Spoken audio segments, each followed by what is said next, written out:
The Fred Allen Show.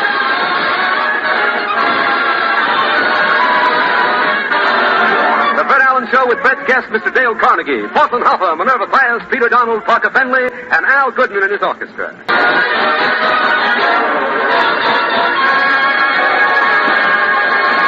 Ladies and gentlemen, it's Sunday night again, and as is his weekly custom, Fred Allen has updated the corner of Main Street.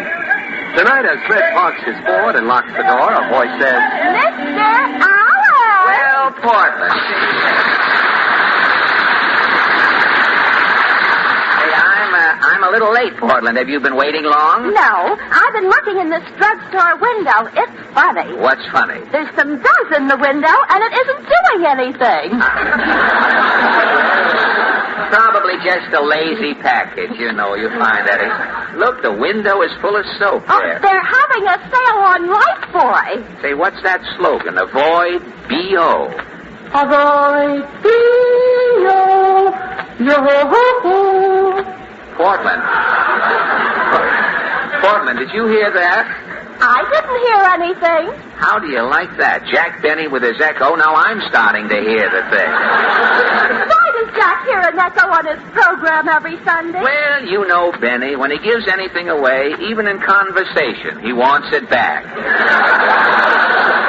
Oh, you always say Jack is cheap. Benny is tighter than the skin on a boil, Portland. He won't even buy a television set. Doesn't Jack see any television shows? Well, he makes his own television shows.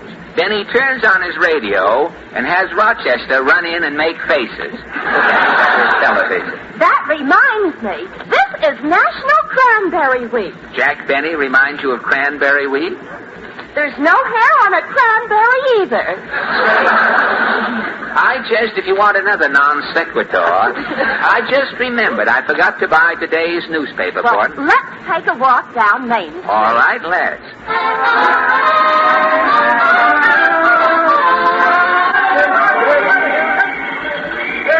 What does the paper say? Say, look at this. The government is going to spend $60 million to keep up the price of peanuts. What can they do down in Washington to use up $60 million worth of peanuts? If the Republicans win the election, there'll be an elephant in the White House. I hope Harry gets his trunk out in time.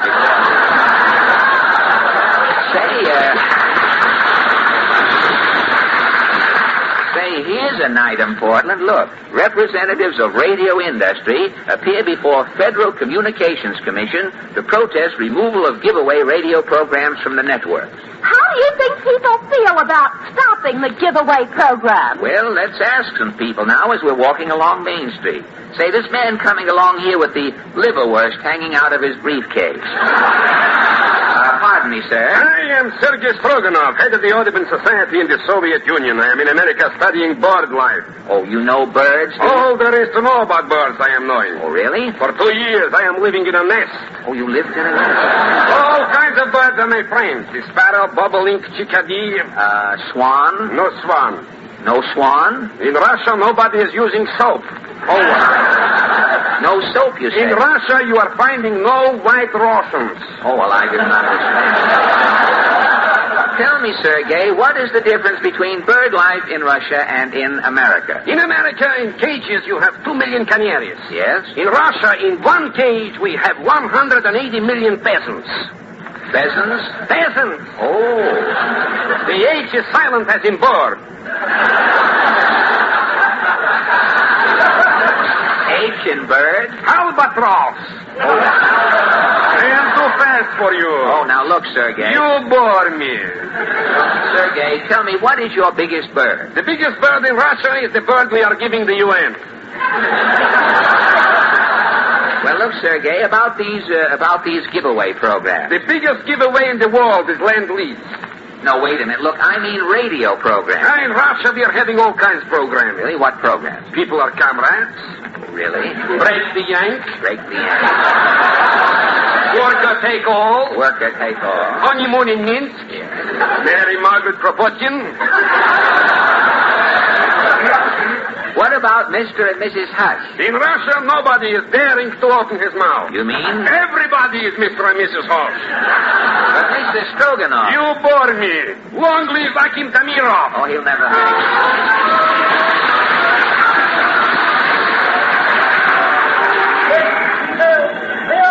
So that Sergei is a wild man, Portland. Well, let's walk along. Look at that sign in the liquor store. The picture of those two men holding the bottle? It says, which twin has the hangover? Hey, look who's coming. Titus Moody. Hi, Mr. Moody. Howdy, Bob. You look all upset, Mr. Moody. I'm so mad I could suck an egg. What's wrong? I see something funny, and I've been standing here 2 hours waiting to laugh. Well, why don't you laugh? Can't find my teeth. Well, look, Mr. Moody, about these giveaway programs, do you think they should be taken off the radio? I do. Uh-huh. People go along expecting something and end up getting nothing. Well, how do you mean? Well, I know a fella, Huber Skinner. Uh-huh. Huber was a glutton. A glutton, eh? He'd eat anything that he could overtake.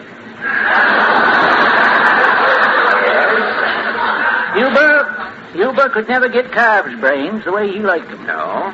One day I says, Huber, I'll get you the best mess of calves' brains that's ever been slopped onto a plate. Uh-huh. So I set a new calf aside for Huber. A new calf, eh? I fed that calf on a special diet. Yeah? I was chewing the calf's cud first, myself, to make it soft. Yeah. I had that calf sleeping under an electric blanket. Uh-huh. Every day, Huber, he was coming round, and he'd say, Titus, how's my calf coming? Uh-huh. Well, I'd take out my cud, and I'd say, Huber Skinner, when I get through raising this calf, you're going to eat the best mess of calf's brains that you've ever seen sprawled onto a plate. Uh-huh. And Huber would go away, smacking his lips, saying, yum, yum. Yum, yum, eh? Well, what happened? After 10 months of wet nursing and pampering that calf, and Huber waiting for the perfect dish of calf's brains, Yes? I slaughtered the calf, and I opened up the head. And?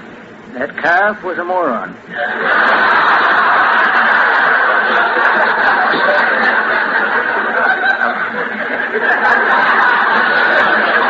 A moron? That calf didn't have no brains. Well, you think the people who expect to win things on giveaway shows? They're like Huber T. Skinner. How? Why, they ain't got no brains either. Well, tell me, why are you so bitter about giveaway programs, Titus? Well, sir, a friend of mine, he won a giant jackpot. Yes? The shock was too much. He dropped dead. Dropped dead. Well, what happened after he dropped dead? His body had to go to Bermuda for a romantic 2 weeks vacation. All expenses paid. So long, Doc. So long.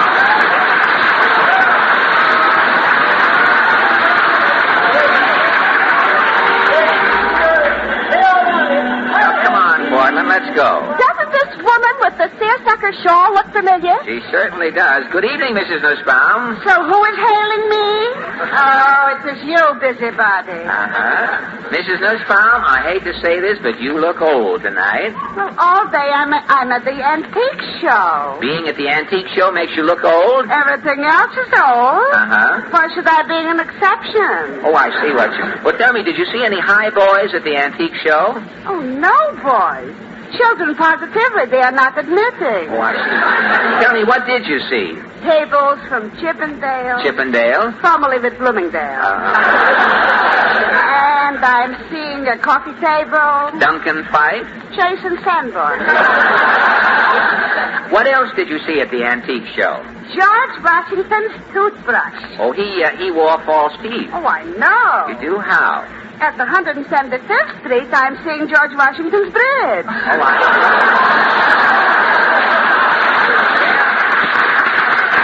Enough about the antique show. Tell me, Mrs. N, do you think the giveaway radio program should be stopped? Why? Personally, to me, I'm liking only giveaway programs. Well, have you ever appeared on a giveaway program? Only once. What happened? First, they're asking me a question. Uh-huh. Then they're giving me a Ford car, a mink cape, a diamond necklace, a dinner set, but also an airplane. You answered the question? I'm missing the question. Well, if you missed the question, why did they give you all these presents? For making a good try. Thank you.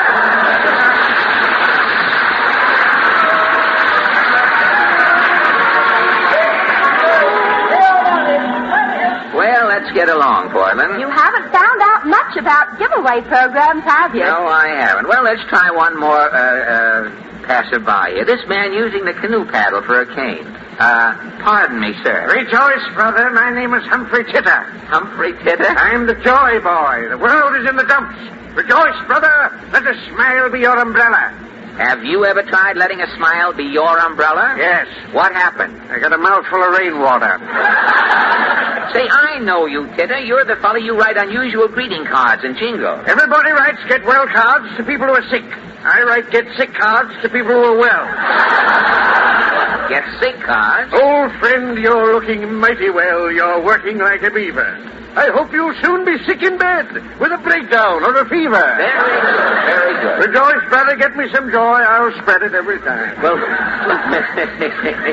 Mr. Titter, what about the giveaway programs in radio? I'll write a jingle. Now, take this down. Oh, really? What's the title? Revenge. Revenge.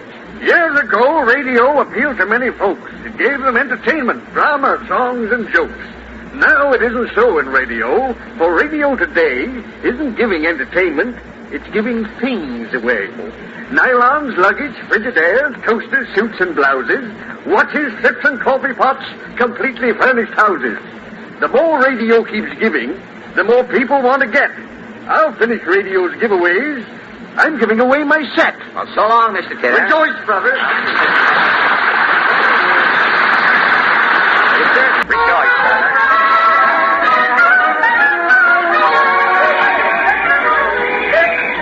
Gosh, Portland, Main Street is sure crowded tonight. Maybe we should go to a movie. No, I don't think so. I'm too tired. I haven't slept for the last 6 nights. 6 nights? If I don't get to sleep pretty soon, I'm going to buy some records, change my name to Jack Eigen, and become a disc jockey. Why stay up all night for nothing? Well, why can't you sleep? Well, I worry all the time. You worry? Hey, I wonder if a psychiatrist can help me. Well, Mama says a man who goes to a psychiatrist should have his head examined.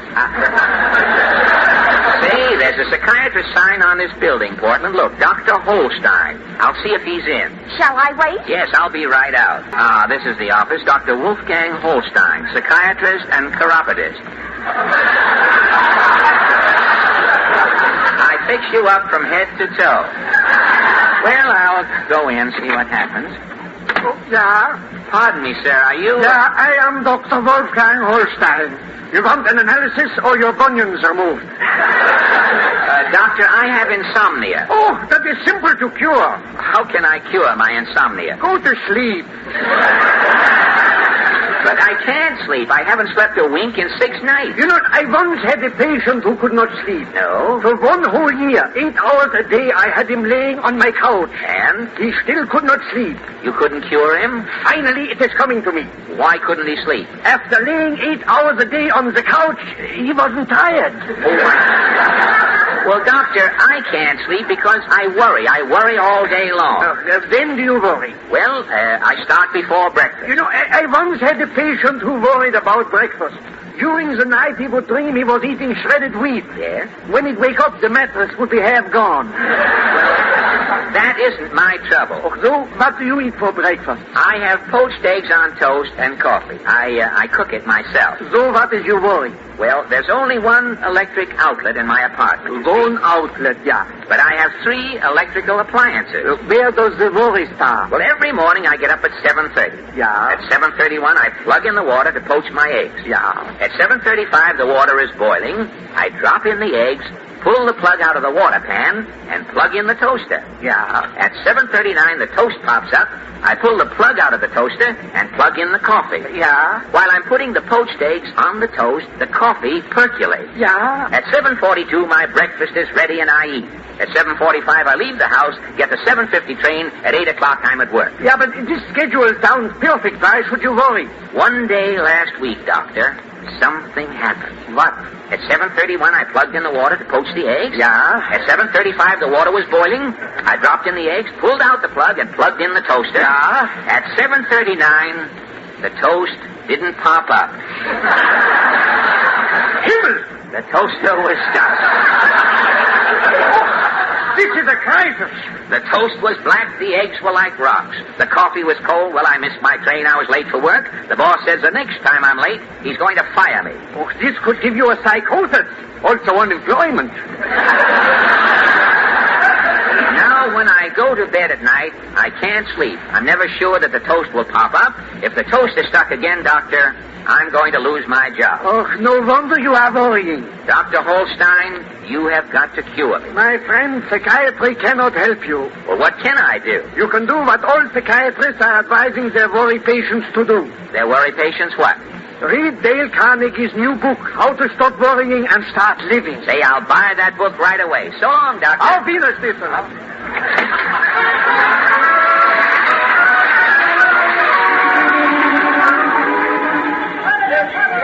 Well, come on, Portland. I have to stop at the bookstore. Did the psychiatrist cure you? No, but he told me about a book that will certainly cure me. A book? It's How to Stop Worrying and Start Living. It's by Dale Carnegie. Well, here's the bookstore to choice ahead. Well, I think I'll go to the movies. The movies? I hate to go, but I have to. You have to? Why? I have some popcorn left over from last week. Oh, well. Better to go and have finished with it. Well, so long, Portland. And I'll go in and get Mr. Carnegie's book.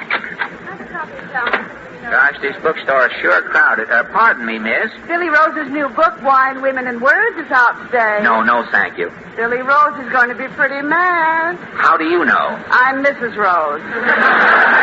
Well, look, Eleanor, it so happens I have Wine, Women, and Words. What I want now is How to Stop Worrying and Start Living. Oh, here's a copy. Thank you. If you'll take it to counter 4, Mr. Carnegie will autograph it personally. Mr. Carnegie's here? Oh, Yes. Thank you. Gosh, this is my lucky day. Well, here's counter 4. Sign my book, Mr. Carnegie. My copy's next, Mr. Carnegie. I've been waiting all day, Mr. Carnegie. Would you sign it? Pardon me, sir. Are you, Yes, I'm Dale Carnegie. Mr. Carnegie, my name is Fred Allen. Well, I'm delighted to meet you, Mr. Allen. You are? Yes, I'm delighted to meet anybody with a copy of my book. Well, that's what I want to talk to you about, Mr. Carnegie. My psychiatrist says that your book can help me. So you want to stop worrying and start living, right? Well, it's a little late for me to start living. I would like to stop worrying. Well, today the most common worries are business worries. Are you in business, Miss Allen? I'm in the radio business. Oh, you sell radios. No, not yet. Up to now, I have a radio program. Oh, you broadcast. Yes, sir, that's right. That's quite a coincidence. Just last week, a man in radio came to see me about his problem. He was in radio? Yes, some chap named Anthony. Oh, Anthony. Yes. Yes, I've heard of him. He was quite worried. Well, he hasn't been working lately. May have had something to do with it. Quite fine. Then some time ago, another man in radio consulted me. Really? Yes, his name was Heater. Gabriel Heater? That's the fellow. Before he came to see me, there was no good news tonight. Gosh, Mr. Carnegie, your book is helping an awful lot of people. Do you think it can help me? Well, just what's your problem, Mr. Allen? Mr. Carnegie, my big worry is breakfast. Well, you know, I used to worry about breakfast myself. You, Mr. Carnegie? Yes, every morning I make my own breakfast. I have poached eggs, toast, and coffee. Poached eggs? Yes, and there's only one electric outlet in my apartment. One outlet? And I solve my breakfast worries with a system. What system? Well, every morning I get up at 7:30. 7:30. At 7:31, I plug in the water to poach the eggs. Yeah? At 7:35, the water is hot. I drop in the eggs, pull out the plug, and plug in the toaster. Well, that's the very... And at 7:39, the toast pops up. And I pull out the plug and plug in the coffee. Just like... And at 7:42, my breakfast is ready, and believe me, brother, I eat. Well, Mr. Carnegie, I have the same routine. One outlet, 2 poached eggs, toast, and coffee. The same breakfast. Well, if I have no worries, why should you? My toaster sticks. Your toaster sticks? Yes, one morning last week, the toast didn't pop up. The eggs were like rocks. The coffee was cold. I missed my train. The boss said the next time it happens, Mr. Carnegie, he's going to fire me. Really? Why, that's terrible. I haven't slept for 6 nights. I keep worrying. I never know if the toast is going to pop up in the morning, Mr. Carnegie. How can I stop worrying? Mr. Allen? Yes? You have a frying pan? Yes. For tomorrow morning, instead of poached eggs, Yes? why don't you make fried eggs? Fried eggs? Why, with fried eggs, you won't need the toast. Gad, Mr. Carnegie, you are a genius. Mr. Allen, your worries are over. Only my breakfast worry. Oh, you have other worries, do you? Oh, I worry about money. You worry about money? You with the big radio problems? You have money problems? All that glitters, Mr. Carnegie. Yes, I know. I'm Dale Carnegie, not Andrew. And you know I owe 4 months' rent, a grocery bill, my furniture's mortgaged. I can't even pass the loyalty test at the Morris plan, Mr. Carnegie. Mr. Allen, tell me, how did you ever get yourself in such a financial mess? Mr. Carnegie, a few years ago, you wrote another book, How to Win Friends and Influence People. Yes, that's right. I read that book, and thanks to you, Mr. Carnegie, I instantly won 300 new friends. Why, congratulations, that's fine. Those 300 friends have been borrowing money from me ever since I read your book. Today I am broke. Well, I'm sorry, Mr. Allen. I've got to stop worrying and start living. Mr. Carnegie, can you give me a few hints? Are there any slogans? You know, something I can repeat when I'm tempted to worry? Well, yes, my book contains some bits of helpful philosophy, I hope. Good. One is, don't let the Beatles get you down. Good. Don't try to saw sawdust. Fine. And when fate hands you a lemon, take a lemonade. I'll remember those, Mr. Carnegie. And if you take my advice, Mr. Allen, you read the book, too. Well, I'm too busy. I haven't time to read the book. Say, I have an idea, Mr. Carnegie. Yes? You don't have any worries at all, do you? No, not at all. How about taking over my worries?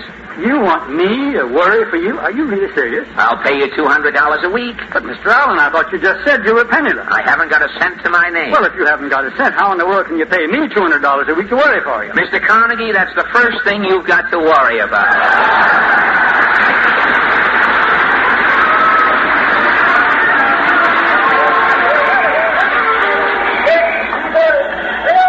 Dad, I'm a new man. No worries. Dale Carnegie certainly cured me. I must remember those slogans. Don't try to saw sawdust. Don't let the Beatles get you down. When fate hands you a lemon, make a lemonade. Well, I guess I'll get my Ford and drive home. It's parked right over here. Hey, you. Yes, officer? Is this your car? Yes. Isn't she a beauty? You're in a no parking zone. You're in front of a fire plug. You're heading the wrong way on a one-way street. I know, officer. You and me are going to court. You can't worry me, officer. Thanks to Dale Carnegie, I'm cured. Look, you. Don't try to saw sawdust, officer. Don't let the Beatles get you down. Sawdust Beatles, hey, come here, you. Officer. I'm tearing up your ticket. Gosh, it works. My worries are over. They sure are. I knew I wouldn't go to court. You're right. You're going to Bellevue.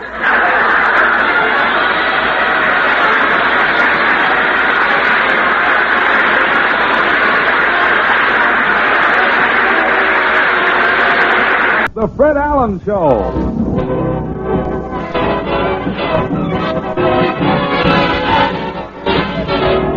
The Fred Allen Show with Fred's guest, Arthur Treacher, Portland Hoffa, Minerva Pius, Pete O'Donnell, Parker Finley, and Al Goodman and his orchestra.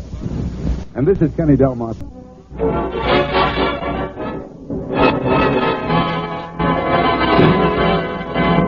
Well, it's Sunday night again, and as is his weekly custom, Fred Allen has a date at the corner of Main Street. Tonight, as Fred steps out of his new Ford, he hears a voice say, Mr. Allen! Hey, Portland, gee whiz. Say, I'm a little late, Portland. Have you been waiting long? Oh, no, I was in that French cafe across the street. French cafe? Les Naso d'Anguille. Les Naso d'Anguille? What is that in English? The nostril of the eel. The nostril. You know, all those French cafes have crazy names like that. There's one down in Greenwich Village called Coup d'eau Couchon. What is that? The swine sinus. It's a French cafe. The fellow who runs it doesn't know what it means. He bought it from a fellow without an interpreter, and he stuck it. But French cafes are always so dark, Portland. That's right. French chefs use so much garlic. In the dark? You can locate the food. Oh, I often wondered why that was. The place you just ate in over there looks awfully small. It is. The pants on the lamb chops are knickers. Oh, they are really? They split the peas 60-20, do they? Say, I know a French restaurant. The ceiling is so low they serve the frog's legs squatting. Say, what's that crowd over there across the street? Well, that new picture just opened, Snake Pit. Well, how do you know it's Snake Pit? The line outside is coiling around the theater. Say, Portland, I just remembered. You know what? I forgot to get the paper tonight. Let's take a walk down Main Street. Well, let's get going.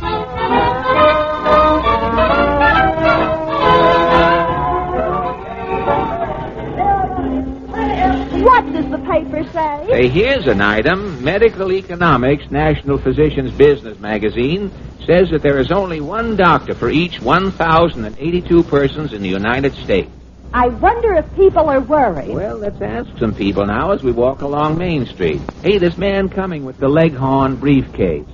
Pardon me, sir. Claghorn, say Claghorn's the name, son. Senator Claghorn, that is. Well, Senator. Well, here I go again. I've been laughing since last Tuesday.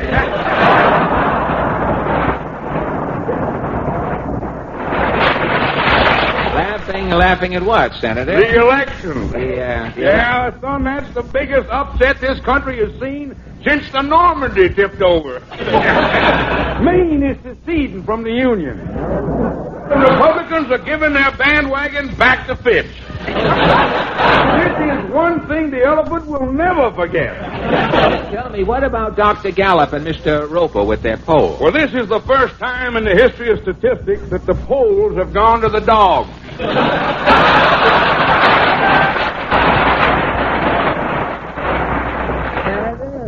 Senator, do you think that, this is off the record, do you think the president had a hunch he would be reelected? Oh, Harry wasn't worried, son. He knew he'd be living in Washington 4 more years. How do you know? 2 days before the election, I seen a piano tuner going into the White House. Well, tell me, Senator, how do you account for the president's reelection? Moving pictures done it, son. Moving pictures? People are so crazy about double features. You mean the president's first term? People want to see everything twice. I hate to change the subject, Senator, but a physician's magazine says that in this country today, there's only one doctor for each 1,082 persons. Well, the country don't have to worry about doctors for the next 4 years, son. No? The Democrats are the best doctors. Doctors? Them Democrats made the Republicans take their medicine. So long, son. So long.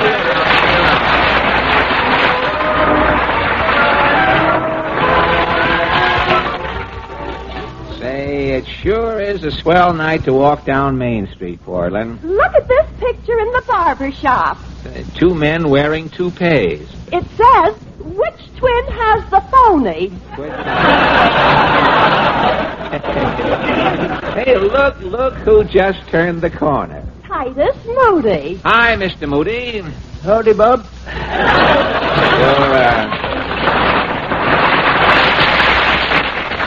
You're out, aren't you out late, Mr. Moody? Yes, I am. I had to go to a Alf Landon testimonial dinner. A big do, was it? Oh, they had some fella speaking. He was a Republican. A Republican, eh?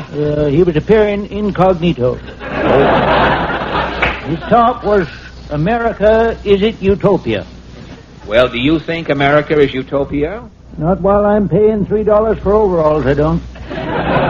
Well, tell me, Mr. Moody, what about this shortage of doctors? Why, I don't know about human doctors, but vets is going crazy. You mean veterinarians? Cow doctors. Cow doctors. I had a cow that had an ulcer. And you called a vet to operate on the cow's ulcer, did you? He drove up with his trailer clinic. The vet was busy, I imagine. On the floor, he had a horse laying down, waiting to get his tonsils out. 2 goats was leaning in the corner underneath her. Yes. And swinging in a hammock, he had a pig in traction. Pig in traction, eh? That vet must have been confused. He didn't know what he was doing. Did he operate? He took the whole insides out of my cow. Yeah? And he put in the insides of a hen. The vet put the insides of a hen in your cow? What happened? Why, today, before the cow will give a drop of milk, she has to set on her nest. So long,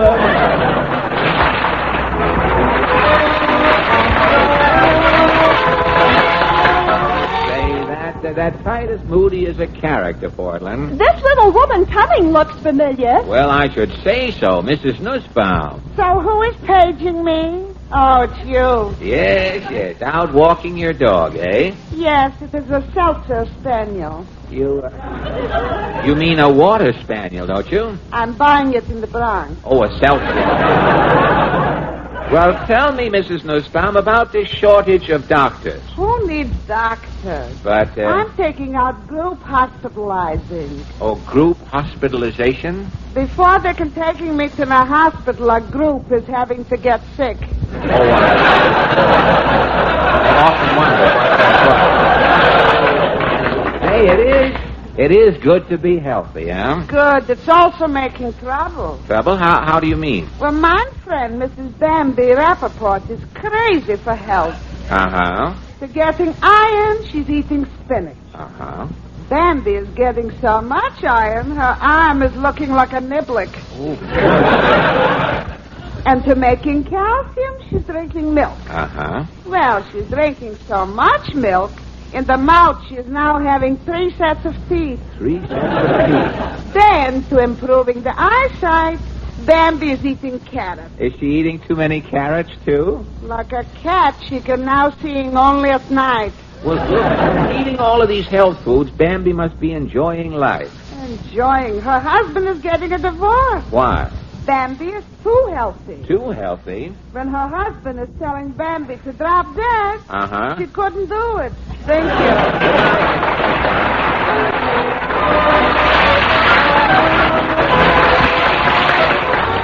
Well, you sure meet some confused people on Main Street, Portland. You haven't found out much about the shortage of doctors, have you? No, I haven't. Say, let's try this man coming along playing with the barbed wire yo-yo. Pardon me, sir. Rejoice, brother. My name is Humphrey Titter. Humphrey Titter? I'm the Joy Boy. Stand back, brother. I'm letting go of Bluebird.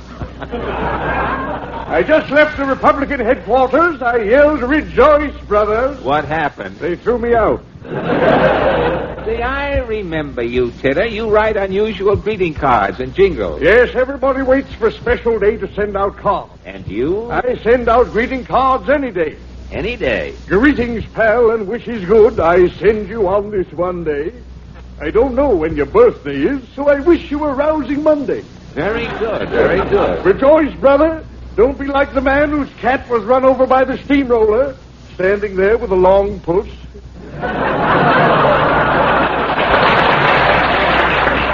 Look, Mr. Titter, what is the country going to do about the shortage of doctors? I shall write a jingle. Take this down. What's the title? Your doctor. I have it. Your doctor. Your doctor is your best friend. His skillful diagnosis informs you promptly when you're sick, if it's virus or thrombosis.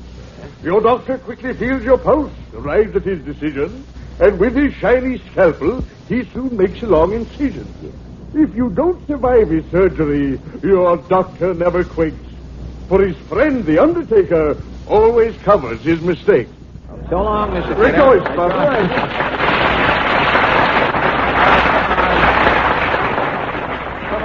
Come on, Portland, let's go. Let's drop in here at this bookshop, the Chaucer Head. Let's drop in and browse around. Well, I have to meet Mama to help her pick out a new fur coat. Oh, what kind of a fur coat is your mother getting? Some man with a pushcart tried to sell her a Hudson seal, but Mama was too smart. How do you mean, too smart? Mama knows there aren't any seals in the Hudson. Your mother really? Portland, don't let your mother get a squirrel coat. The squirrel coat will take your mother out in the park and bury her with the rest of the nuts there. Well, I'll see you later, Portland. You gotta go. Good night. Good night. Say, this window is full of new books. Yeah, I'll go in and look around. I think I'll stop here at this mystery counter. I guess this gentleman is ahead of me. I say, mister, you have that new mystery, the man with the neon nose? Arthur Treacher.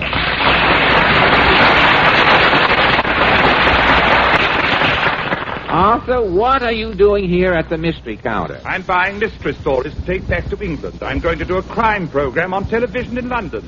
You're going to be on television in England? Yes, it is quite possible that at this very moment you're gazing at the British Howdy Doody. Have you found any... Have you found any good mystery stories here? There's some fascinating crimes in this anthology. Oh, in the anthology, really? No, anthology. Anthology, is Here's it? one. I thought you Murder dropped in your H's over there. Anthology. Here's one. Murder in the aquarium. What is that? Well, a woman's body is found floating in a tank at the aquarium. There are no clues whatsoever. No clues, eh? An inkfish in the next tank writes out one word in the water. And the word is? Bundle. Bundle, hey? The police noticed a small hole in a bundle the woman was carrying. Yes? The police find that the woman's husband took a swordfish out of one of the tanks and stabbed his wife. The husband stabbed his wife with a swordfish? Right through the bundle. Hey, this sounds pretty involved. How did the police solve the crime? Luckily, the murderer confessed. Oh, well, that saved the whole thing.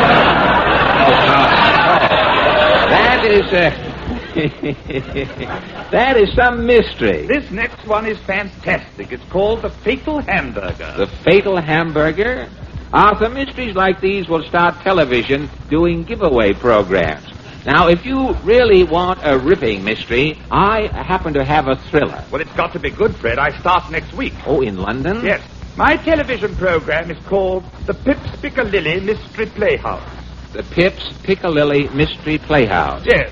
Pips Piccadilly is my sponsor. Oh. The program opens with 20 Piccadilly pickers peeking out of a brine barrel singing a rousing commercial. Well, how does it go? Piccadilly, Piccadilly, made by Pips. Smack your lips. Pips is Piccadilly, Pips is Piccadilly. Try some Pips on your fish and chips.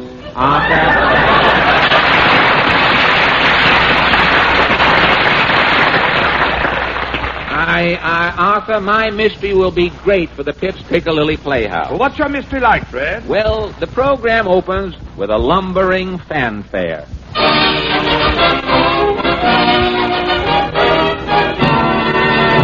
The Pips Piccadilly Mystery Playhouse presents Another exciting adventure in the life of Sam Shovel, Private Eye.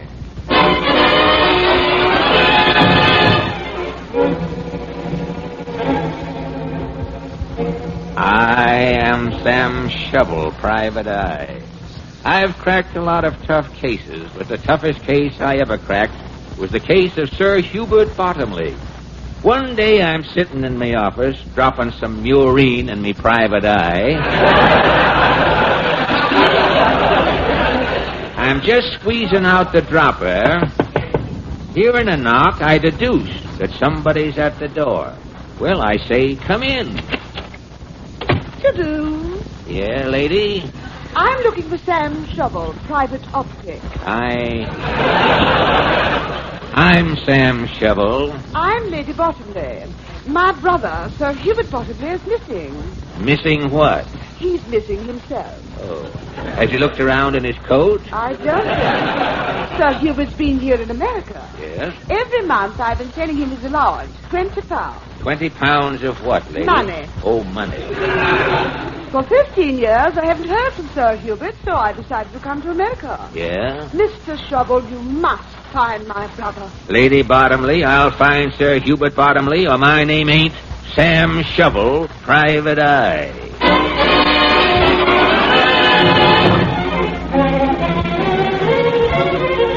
Lady Bottomley told me her brother was a big game hunter. The last address she had of Sir Hubert turned out to be an old brownstone back of a Natick stand just off Madison Avenue.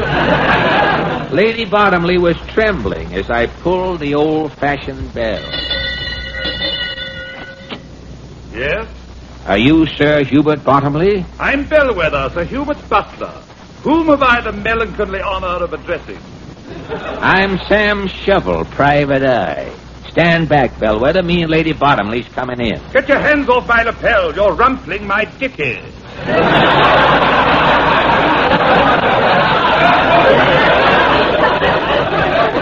I say, Bellwether, will you announce to Sir Hubert that his sister, Lady Bottomley, is here? I didn't like the looks of Bellwether. From the way he was talking, I couldn't tell if he was English or if he just had bad bridge work. I was just putting the magnifying glass on Bellwether when he said... If you two damp intruders will excuse me, I shall slip along to the trophy room. I have to shampoo a moose head. Not so fast, Bellwether. What's this trophy room? Oh, my brother, Sir Hubert, is a big game hunter. Oh, rather. On his last trip, the master bagged an enormous giraffe. Oh, yeah? Where is the giraffe? Well, the body is in the basement. Yeah. The neck goes through the second, third, and fourth floors. And the head is looking out of the penthouse window. Sounds like a tall story, Bellwether. Bellwether and gentlemen, if you don't mind, would you announce me to my brother, Sir Hubert? Yeah, Lady Bottomley here thinks Sir Hubert's met with foul play. Oh, preposterous. Obviously, eating meat has unhinged Lady Bottomley's reason. At this precise moment, Sir Hubert is in the game room playing chess with Lord Beaverball. Bellwether, you heard Lady Bottomley. She wants to be announced. As soon as Sir Hubert finishes his chess game, I shall announce Lady Bottomley. And now I must be off and shampoo that moose head, or Daz will have done it before I get there. Cheerio! I say, Mr. Shovel, I'm terribly sorry to have troubled you. My brother seems to be quite all right. I don't like it, Lady Bottomley. Do you think there's something wrong? I don't trust that Bellwether. Oh, I say, what was that? It wasn't me snapping me bubble gum. That was a shot. Those were 5 shots, I know it. And you're very quick on the trigger counting them shots, Lady Bottomley. And they was coming through that keyhole. And they were coming directly at us. There's something suspicious going on here, Lady Bottomley, or my name ain't Sam Shovel, Private Eye.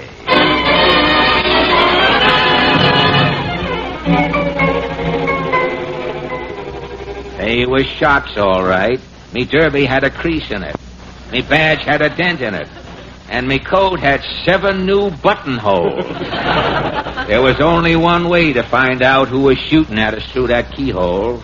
I opened the game room door. Sam Shovel. Bellwether. What's the big idea, firing that shotgun through the keyhole? Oh, I thought you'd get a bang out of it. Ho, ho, ho, ho. While Bellwether was amusing himself, I took a quick gander around the game room.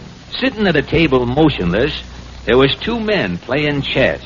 I was just ready to pounce when I heard Lady Bottomley say... Mr. Shovel. Yeah? One of those men playing chess is my brother, Sir Hubert Bottomley. I'll soon check on that, Lady B. Hey, you with the half a pair of glasses.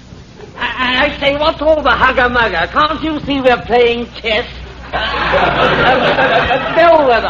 I'm sorry, Lord Beaverball. I told these 2 fruity intruders that I would announce them when you were finished. Sir Hubert! Oh, Sir Hubert, you recall your sister, Lady Esther? Sir Hubert! Hey, what's wrong? What's wrong, Lady Sir Bottom? Hubert, he's dead! Dead? By Jove, that explains it. Explains what? Well, our chess game, Sir Hubert hasn't made a move in ages. He's just been sitting there holding his bishop. Heart failure, do you think? No, possibly was bored to death. I'm dull company, you know. No, yes, is both wrong. What? Sir Hubert's got a hole in his head. Look, this dimple has no bottom to it. You're right. It's a bullet hole. This is moiter. Moiter? Moiter. Nobody's leaving this room. Come clean now, somebody. Who shot Sir Hubert? Well, none of us could have done it, old boy. We're all here in the room together. Hey, that's right.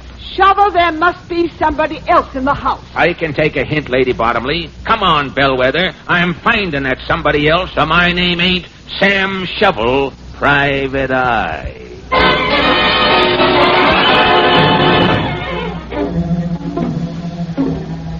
Bellwether and me started searching the room. There was 2 closets. I says to Bellwether, Bellwether, open that first door. Very well, sir. Gad! An elephant in the closet. Sir Hubert bagged it in India. Shot the blighter right out from under Cebu. Say, there's mohair sticking out of the elephant's trunk. And what's this label on the trunk? Taxidermy by Aubrey Tuttle. Who's Aubrey Tuttle? Aubrey Tuttle was Sir Hubert's favorite taxidermist. What's in this next closet? I'll open the door. Jeepers, 4 dead bodies. There's something here that ain't kosher, Bellwether. I'm taking another gander at Sir Hubert's body. Mr. Shovel, what's this Sir Hubert is sitting on? Oh, it's a newspaper. Sir Hubert is only 4 feet 8 inches tall. He has to sit on the Sunday Times to look over the chess table. Yes, but the date on this paper, November 7th, 1933. This paper's 15 years old. Sir Hubert has been dead for 15 years. I say, this is going to be a blow to our club, you know. We elected him president 2 years ago.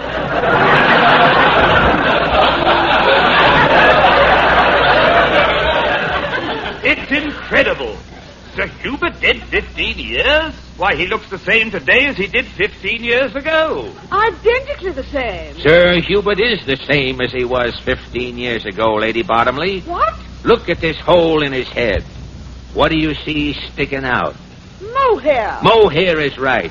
Sir Hubert has been stuffed. Stuffed? Look here on his neck. One of them labels that was on the elephant. Taxidermy by Aubrey Tuttle. You mean the taxidermist actually murdered my brother, Sir Hubert, and then stuffed him? Yeah, Lady Bottomley. Extraordinary. Who was the taxidermist? You, Bellwether. But I'm the butler. My name is Bellwether. Hercules C. Bellwether. Oh, yeah? That signet ring on your thumb there. The initials is A.T. A.T.? Oh, that's an abbreviation for Athley. Rule Britannia. Stop the music! The jig is up, Aubrey Tuttle. You might as well confess.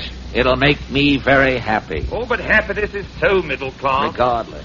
I do wish you'd confess, Bellwether. I'm famished for a cup of tea. Very well, Lady Bottomley. I am Aubrey Tuttle. I knew it. I killed Sir Hubert. Oh, you bounder. But why? But why, Mr. Tuttle? Well, 15 years ago, Sir Hubert returned from Africa with a boatload of big game. I was his taxidermist. And you stuffed the animals? I put everything I had into them. When I finished, my bill was £2,000. Sir Hubert refused to pay me. You was penniless, eh? I had to have money. I knew Sir Hubert was getting £20 a month from his sister in England, so I decided to murder Sir Hubert, pose as his butler, and collect the money he owed me. What became of Bellwether, the real butler? Oh, he's in the closet with the rest of the staff. You mean them stuffed stiffs of the staff? Why did you kill them and stuff them, Bellwether? I had some mohair left over. Aubrey Tuttle, you are a fiend, definitely. By Jove, my opponent dead for 15 years. It's so difficult to tell in chess.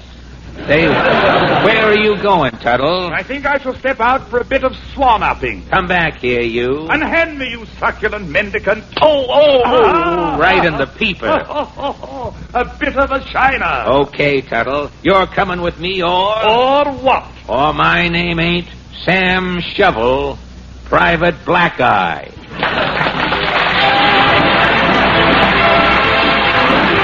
The Fred Allen Show.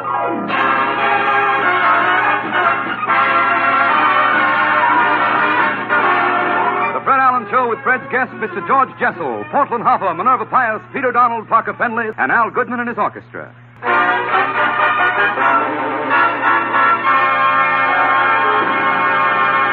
Well, it's Sunday night again, and Fred Allen drives up to keep his weekly date at the corner of Main Street. As Fred locks his Ford, he hears a voice say, Mr. Allen! Portland, I say. Say, I'm sorry I'm late, Portland. I had to stop in at the National Surety Corporation. Why? Well, I canceled the bond we've had for the giveaway program. Aren't the listeners insured anymore? No, Portland. After 8 weeks of insuring our listeners, we haven't had one legitimate claim. No letters? Oh, we've had hundreds of letters. One man named Frank Gould lost his pocketbook in Europe last summer and wanted us to send him the money he lost. A shop owner out in California lost 2 rug customers while he was listening to the program. He wanted the $22 profit he would have made on the sale.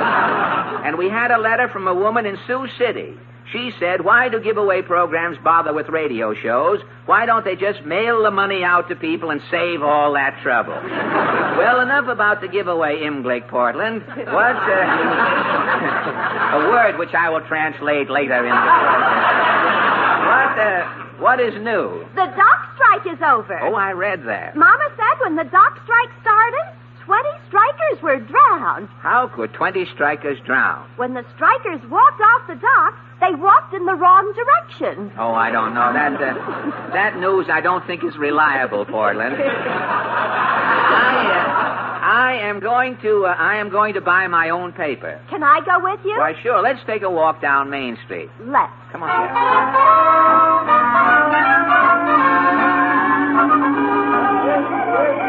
What does the paper say? Hey, look at this. Mr. and Mrs. James Mason had a baby girl born on Thanksgiving Day. That's funny. What's funny? Instead of a turkey on Thanksgiving, the Masons had a stork. Yes, it is. Not as funny as you thought, I don't. What you should never preface a joke with "that's funny." You may be sadly awakened at the end of it. Look here, what do you know? The Masons are naming the little girl's baby Portland. Someday the Masons' baby may grow up to be the capital of Oregon. Well, that's possible, and good luck. Say, here's an item, Portland. Look at this. It says radio comedy is suffering from monotony, undernourishment, and repetition. I wonder how people feel about radio comedy. Well, let's ask a few people now as we're walking along Main Street. This man coming with the sickle in the alligator case. Pardon me, sir. I am Sergei Stroganov, dance critic on Russia's outstanding tabloid Pravda. You say you are the dance critic? I am in America with Russian ballet. Oh. In Russia, we are having the greatest ballet dancers. How come? Everybody in Russia is on their toes. Oh, that... I am studying America. Studying? The happiest people in America I am meeting in the subway. In the subway? It is like Russia. You mean the people? Always they are happy in the underground. Well, tell me, Sergei, how about radio in Russia? Do you have shortwave? In Russia, we are short of everything. Well, what is radio like in Russia? All day long is different programs, occasionally entertaining. Oh, really? What program? Stalin Faces Live. Yes. Front Page Stalin. Yes. Just Plain Joe. Yes. The mystery chef who is later taking off his mask and surprise. Who is it? Stalin. Tell me, what about singing? On the hit parade is Bing Stalin. Bing Stalin? Always he is dedicating songs to the leaders of other countries. What leaders? To Chiang Kai-shek, Stalin is singing, "I'd like to get you on a slow boat to China." Well, tell me, Sergei, what about comedy? You know, comedy in Russian radio. In Russia, we have a comedian. He is very funny. Something like Bob Hope? In Russia, there is no hope. Well, who is your comedian? Who else? Stalin. Stalin is cracking jokes and doubling over with laughing. The jokes are funny, eh? The jokes don't have to be funny. Why not? Comrade, in Russia, when Stalin is laughing, yes, everybody is laughing. Fine. You bore me. Long live the Cominform. So long, Sergei.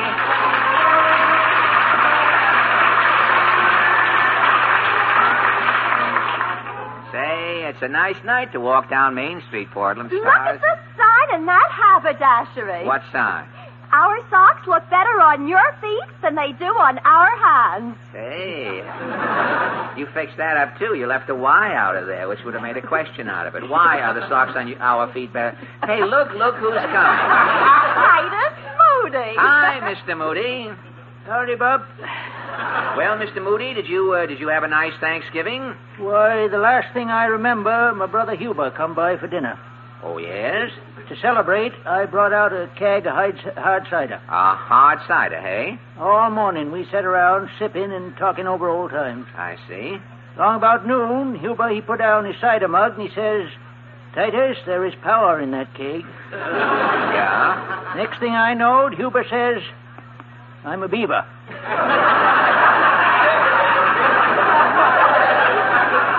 I'm a beaver? Yeah. Then he started gnawing the treadle on the melodeon. Huber was loaded, eh? Huber was loaded and he had his tailboard up. What What did he do? I took Huber's teeth out and locked him in the closet. Say, that was some Thanksgiving. Well, tell me, Mr. Moody, do you think comedy on the radio is suffering from monotony, undernourishment, and repetition? I only listen to one program on the radio. Oh, really? Which program? Lem and Clem. Clem and Clem, eh? One fella plays the Reuben and the other fella plays the booby. What do they do? Oh, they're always pulling jokes. Lem will say to Clem, Clem, why is a pig's tail like 4 o'clock in the morning? Yeah? And then Clem, he'll say, 'cause it's twirly. You like Lem and Clem, eh? The worst things I've ever heard. So...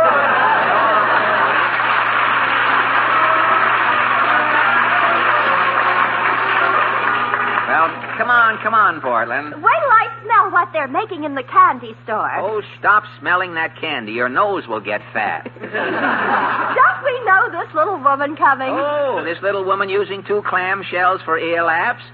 We certainly do. It's Mrs. Nussbaum. So who is paging me?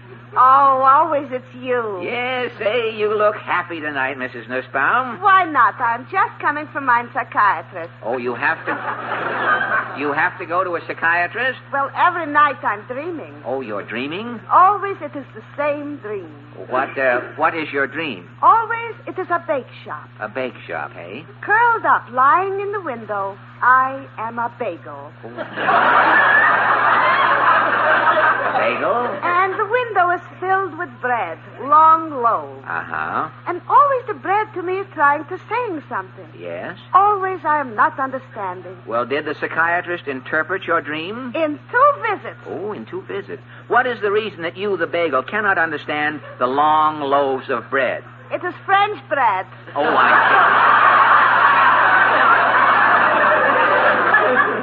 see. You should have a cruller there to interpret for you. Well, Mrs. Nussbaum, about radio comedy, do you think it is suffering from monotony? By me, every week is sounding similar, the jokes. Oh, what program do you listen to? Jack Benny. Do you think Jack Benny's program is always the same? What's changing? Well... Always is starting the program Mr. F.E. Bloom of Lexington, Kentucky. Always is coming on Don Vilstein first again with Tabasco Men. Yeah. Always is singing a quartet. Yeah. And as the program is ending, our voice is saying, Jack Benny will coming back in just a minute. And then what happens? Who knows? You mean? Enough is enough already. Enough? Before Jack Benny is coming, yes? I am going. Thank you.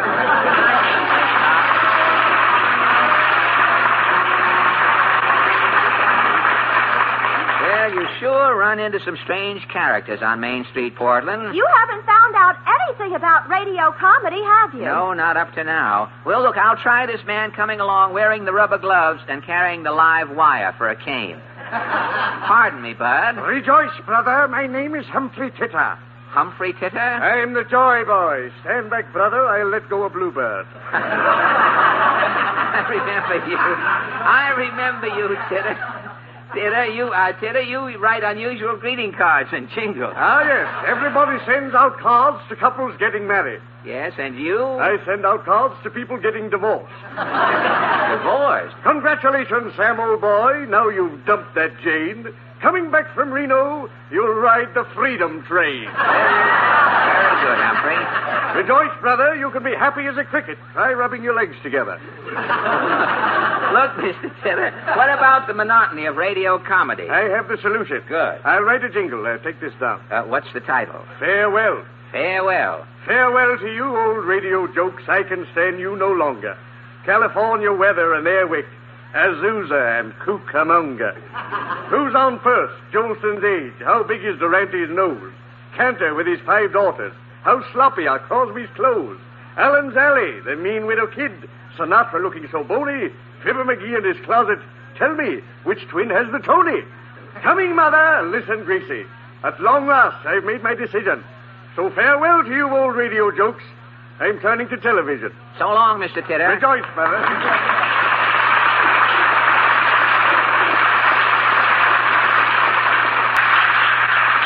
Say, Portland. Portland, have you got a nickel? Here's a nickel. Oh, thanks a lot. There's a phone in this fruit store. I'll be right back, Portland. Here's the phone. Hello, operator? Operator, give me information, please.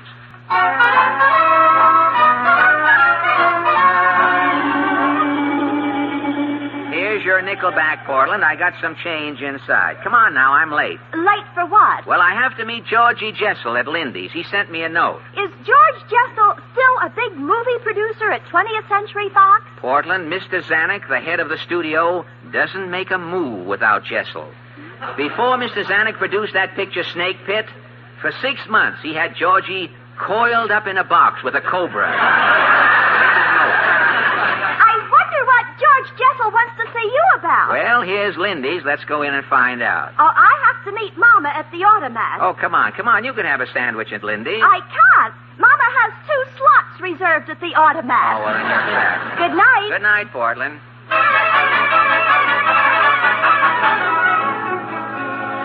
Well, Lindy's is sure crowded tonight. I wonder where... Well, hello, Fred. Georgie Jessel.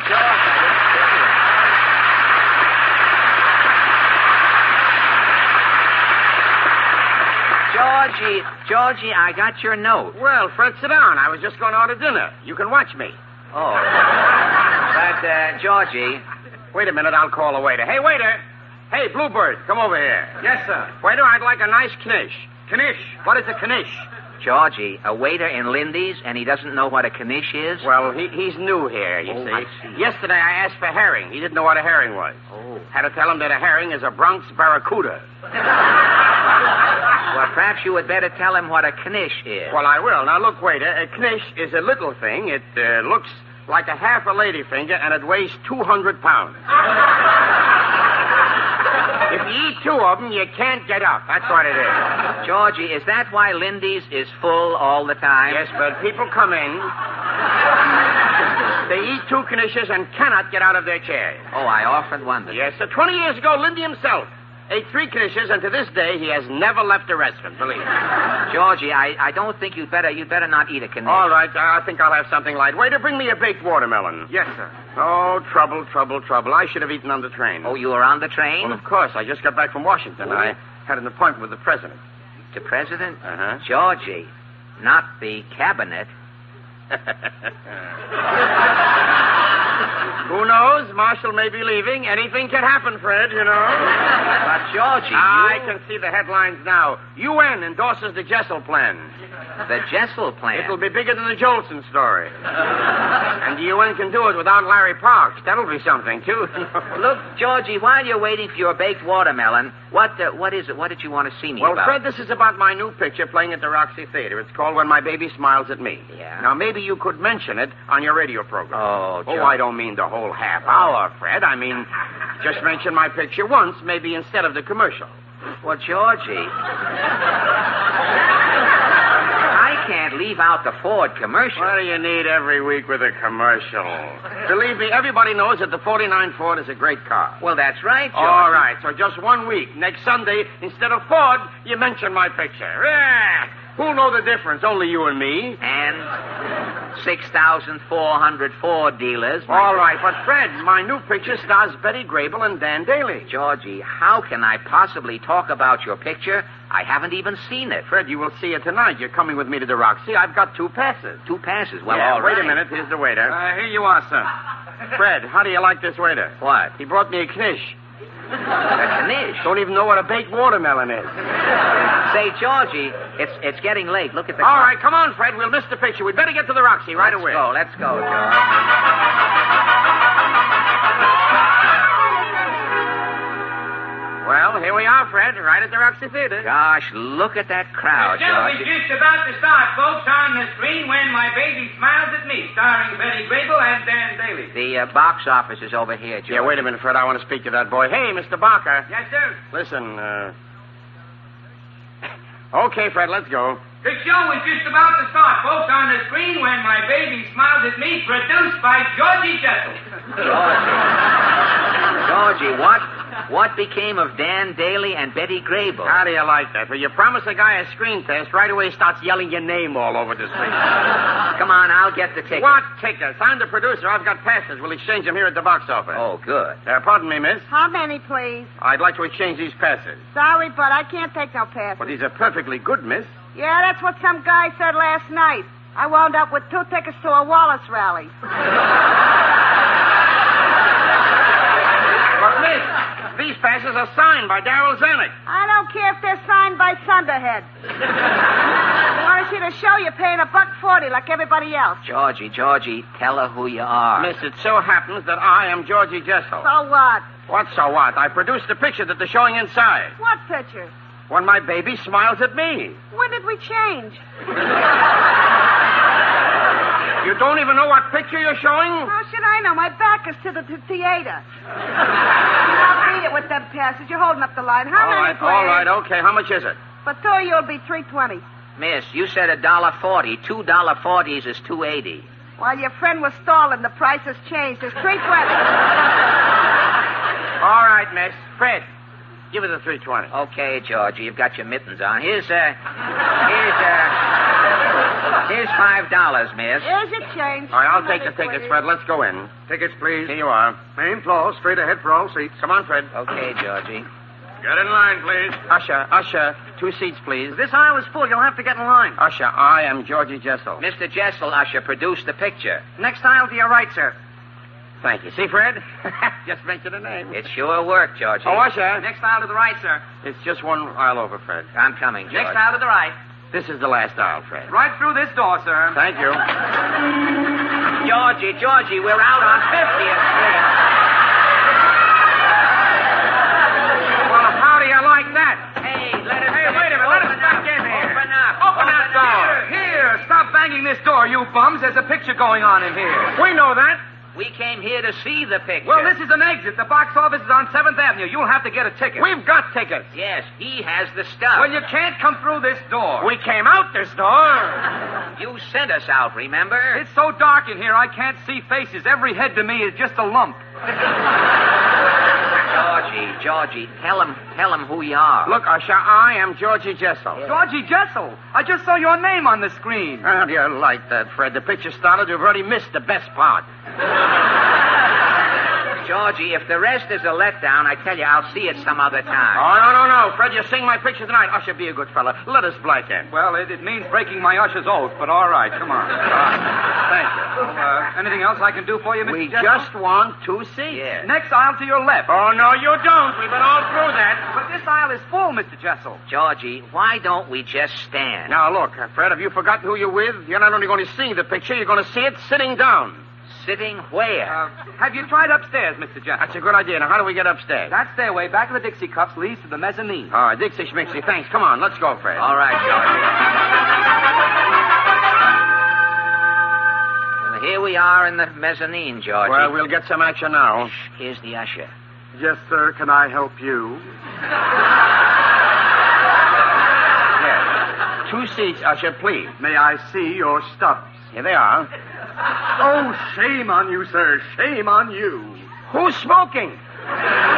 What's wrong, Usher? This is the mezzanine, the loge seat. So what? Your tickets are for the lower floor. Well, how do we get tickets to sit up here? You'll have to go back to the box office. All right, you stay here, Fred. You rest yourself. I'll go down to the box office. I wouldn't advise it, sir. Why not? There aren't any loge seats right now. No seats? Georgie, as long as there aren't any seats. Fred, you're going to see my picture if I have to get 2 Morris chairs. Sorry, no Morris chairs allowed in the mezzanine. Usher, do you know who I am? You're Georgie Jessel. Well, how did you know? Oh, word's gotten around.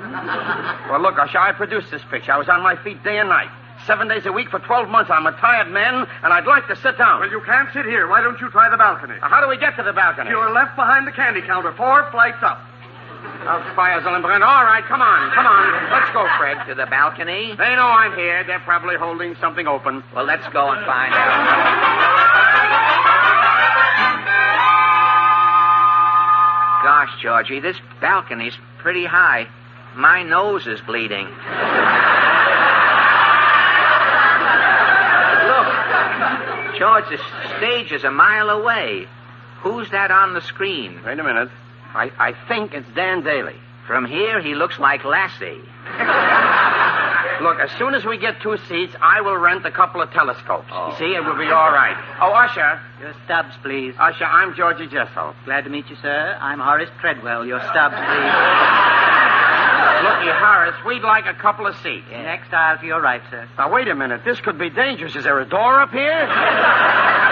Are there any seats up here? No, sir. Georgie, I've had enough. I want my money back. Now, Fred, I produced the picture. We've got tickets. We're going to get seats. Horace, where's the manager's office? On the main floor, Mr. Jessel. All right, thank you, Horace. Let's go, Fred. Oh, boy, the main floor. Now, when do I get my money? Stop with the money, Fred. We're going to get seats. Now, here's the sign, manager's office. Yes? Pardon me, I'm looking for the manager. Georgie Jessel. Well, Joe Hawkins, you old son of a gun. You're the manager? Georgie, I heard you were making a tour of the theater. Well, how'd you like it? Oh. How did I like it? The theater is great. Only one thing. Say, did you ever think of putting in 2 more seats? 2 more seats? I'll make a note of that. Never mind the seats. What about my money? George, who is this? Well, this is Fred Allen, a friend of mine. Oh. Georgie, I expect 2 seats to open up in the orchestra any minute. Oh, nice work, Joe. Thank you. A couple of Bobby Soxers dropped their lunch on the way in this morning. They've been sitting inside for 10 hours with no food. They can't last much longer. They can still last longer than I can. I want my money back. You want your money back? Yes, I want my money back. You'll get your money back. It's going to look mighty bad on the report. What report? The report to the front office. 1 refund on When My Baby Smiles at Me. Mr. Zanek's going to think somebody didn't like the picture. Who produced the picture? Georgie Jessel. But I didn't see the picture. Alan, you call yourself Georgie's friend. You're sticking a knife right in his back. Georgie? He's right, Fred. I'm sticking a knife in your back? The handle is showing. Georgie, I paid $3.20 to see your picture. I didn't see your picture. I would like to have my money back. Gad, he's stubborn. Yes, I'm stubborn. Now, wait a minute, fellas. Wait a minute. I'll fix this. I'll tell you what we'll do. Joe, can you get Fred a bag of popcorn? Sure. Here's the bag right here. I just finished popping it. Fine. Here you are, Fred. There's plenty of butter in it, too. Now, go ahead. Georgie, nobody eats popcorn just to eat popcorn. People only eat popcorn when they're watching a picture. Now, sit down, Fred. Eat your popcorn. I'll tell you the story of my picture. Are you ready? Now, wait till I get my popcorn open. Okay, Georgie. I'm ready. Well, When My Baby Smiles at Me is the story of a great love. Dan Daly is in love with Betty Grable. Give me some. As the picture starts, Dan Daly is on the stage singing, "For when my baby smiles at me, my heart goes roaming to paradise." Yes, sir. And when my...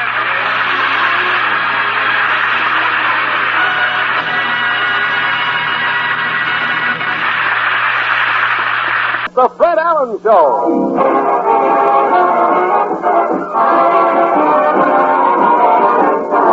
The Fred Allen Show with Fred's guest, Henry Morgan, Fulton Hopper, Minerva Pius, Peter Donald, Parker Fenley, and Al Goodman in his orchestra.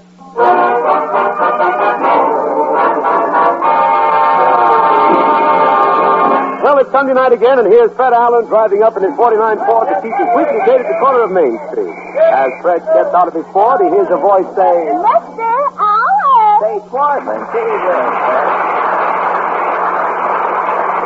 Well, tell me, wait till I get the door locked here. Tell me, Portland, what have you been up to since I saw you last Sunday? Mama took me to the opera opening. Oh, really? I saw pictures of all of the society women at the Met openings, you know, with their furs and their jewelry. One woman had a diamond so heavy, she couldn't wear it. No. She had taxes on the diamond and was dragging it behind her. Oh, great. I saw a picture, some dowager was wearing a Silver Fox Bal McCann, and her compact was the kneecap of a mink. All fuzz on the top of it. The mink is noted for the fuzz on its kneecap, you know. Mama said there was so much fur at the opera that 2 bears were sitting in the balcony and nobody noticed them. Two real bears? Well, nobody knew they were real bears until it got hot in the balcony. And, what happened? An usher tried to help one of the bears take her coat off. Oh, I see. I saw that bear later. It was using the usher's arm for a back scratcher. But tell me What else is new, Portland? England is having its worst fog in years. Oh, say, I wonder why the fog is so bad in England. Well, Mama says it's because there's so much dew on the deck. Dew on the deck.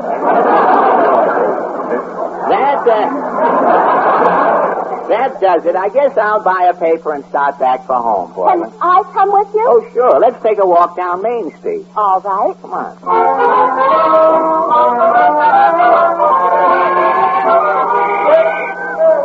What does the paper say? Hey, here's an ad. Fire sale. That's silly. Who would want to buy a fire? Well, you can't tell. Somebody may have some old water left in a hose and want to get rid of it. Hey, here's an item. Look at this. The Labor Department says that it isn't true that wives spend more money for clothes than husbands.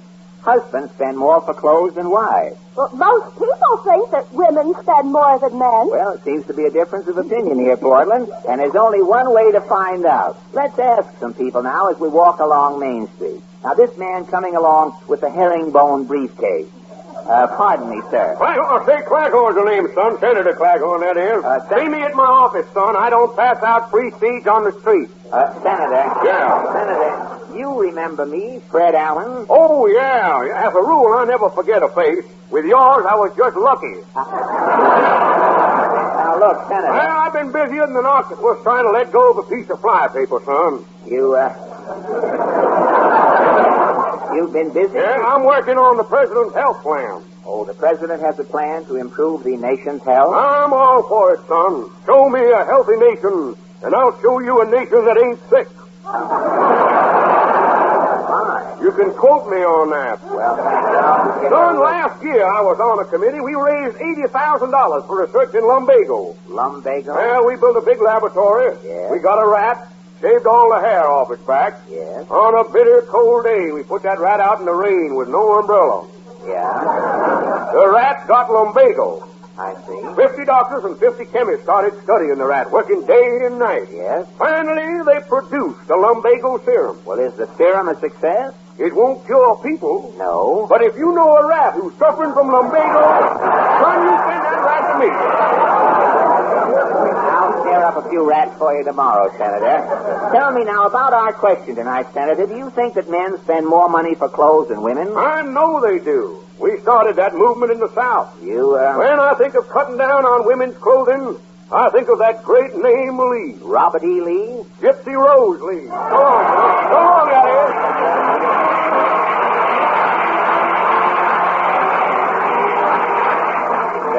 Main Street sure looks nice tonight, Portland, doesn't it? Did you see this sign in the Cropolis window? The picture of the two bare feet? Uh-huh. It says, which twin has the toenail? Well, I guess that's the end of that joke for this time. There's nothing more you can do with the Tony after that. Say, look who's leaning against the lamppost, Portland. Titus Moody. Hi, Mr. Moody. Howdy, Bob. Well, Mr. Moody, you're looking well. I'm glad to hear it. You didn't know? I broke my mirror late last summer. Oh. I ain't seen myself since Labor Day.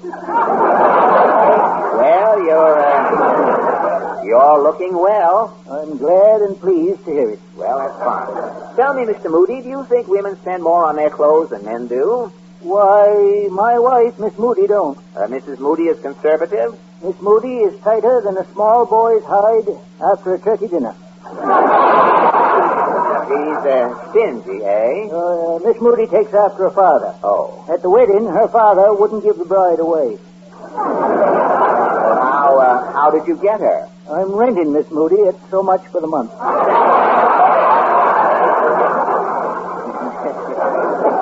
That must have been some wedding. Oh, it was. The bride had to have something old and something new, something borrowed and something blue. What did she get? Well, something old was her mother. Yeah. Something new was her two front teeth. Yeah. Something borrowed was the front tire for the car. And something blue? The front tire blew as we was leaving the church.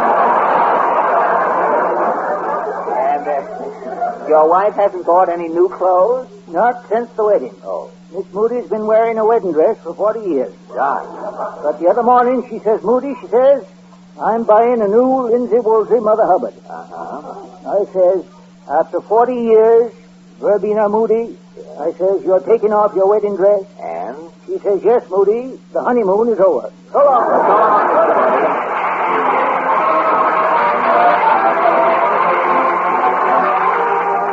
Well, come on, Portland, let's start. Look who's coming. Oh, Mrs. Nussbaum. So who is Fleisching calling the name?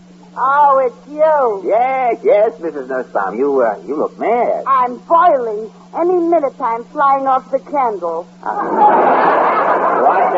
What's wrong? Well, walking down Main Street, I'm seeing on Town Hall a sign, Inside Jam Session. Inside Jam Session? Thinking it is a food show with jellies and jams, I'm buying a ticket. And when you got inside? Is playing Bebopper, a band, Izzy Gillespie. Oh, Izzy?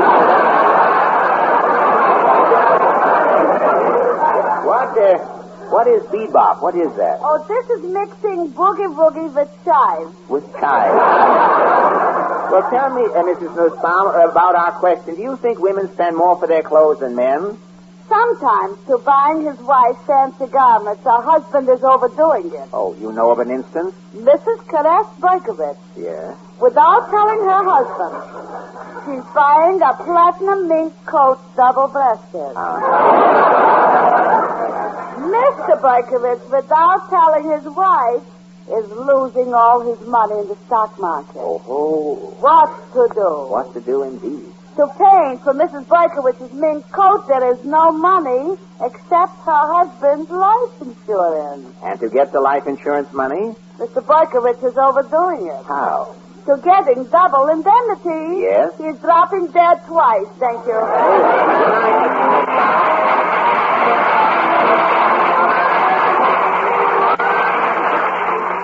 Main Street with all these characters, Portland, looks like a comic supplement come to life.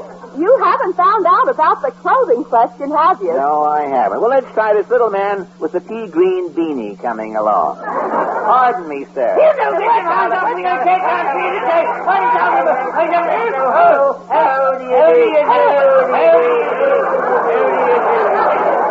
Ajax Cassidy. Don't let me lean on you, boy. I just had a shock that would scare the cape off of Superman. What?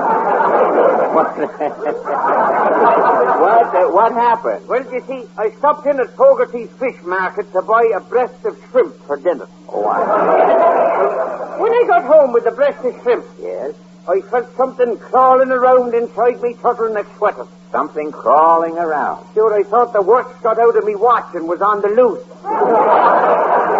Yes. Well, I looked down me turtleneck, and there it was. What? A giant crab. A giant crab? And it's still in there? It is. I got my sweater full of cold seaweed to keep the crab fresh till Friday.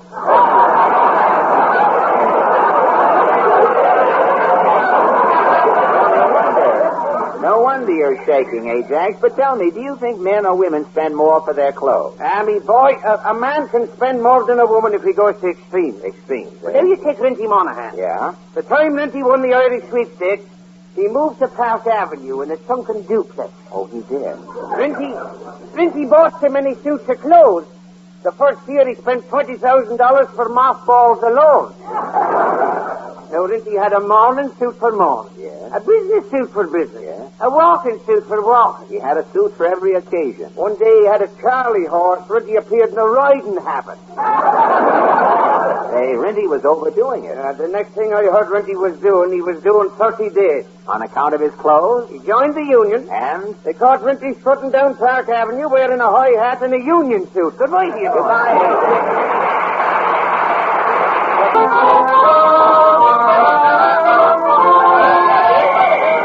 Say, Porter, have you seen this new store on Main Street? New store? On the other corner, Pike's Pet Shop.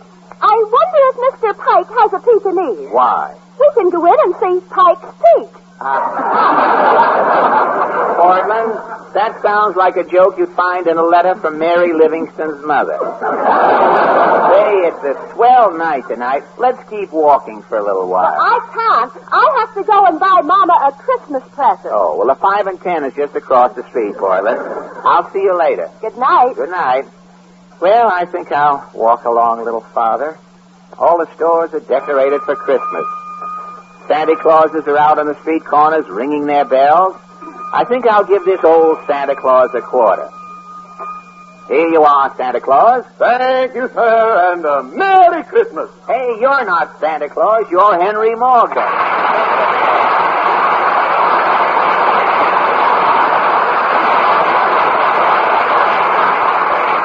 Henry, what are you doing with that red suit and white beard playing Santa Claus? Well, I've been slightly out of work, Fred. Yeah? This is the only job I could get. Well, there's no sign on your chimney, Henry. Are you with the Salvation Army? No. The Volunteers of America? No. Well, for whom are you collecting money? Morgan Foundation. Well, just what is the Morgan Foundation? The Morgan Foundation is a small charitable venture dedicated to help Morgan circumvent malnutrition. Oh. The fact that I happen to be Morgan is purely coincidental and should not detract from the aims of this worthy organization. But, Henry, you and that dirty ermine, a part-time Kris Kringle. Oh, I'm doing very well, Fred. I got a capital gains deal with this chimney outfit here. Oh, have you? Going over to the other side, eh?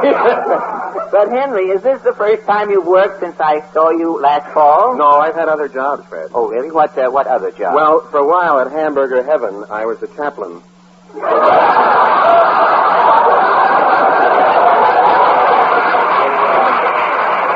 The chaplain at Hamburger Heaven? When the chef would finish cooking a hamburger, I'd call the roll up yonder. What happened? Well, one night at closing time, 3 hamburgers were missing. Yes? I was asked to exhale. And? On my breast, there was a trace of piccalilli. Oh. As chaplain, I was unfrocked. Well, after you quit your celestial chores at Hamburger Heaven... Then I went to work for Dr. Gallup. Oh, taking polls? Yes. My first job was the presidential election. Henry, you two pick Dewey? No, Fred. I had it figured out better than that. Harry Truman? Norman Thomas. And you were through, eh? Well, not right away. Dr. Gallup called me into his office and he said, Henry, I'll give you one more chance. What happened then? I picked Army over Navy by 20 points. Henry, what kind of jobs are these for you? Why, you're a great radio comedian. Radio, yes, it is true, Henry. Radio needs you. Radio is all washed up, Fred, and I'm getting ready. Ready for what? I'm taking a course at a television acting school. A television acting school? Yes, all the big stars of television are in my class. What stars? Well, there are 3 hockey players from the New York Rangers. Yes, I've seen them on television. 2 trained seals, a dancing bear, Ed Sullivan. Oh. That sounds like some school. When you graduate, you know, you get a television Ph.D. Ph.D.? Picture of Howdy Doody.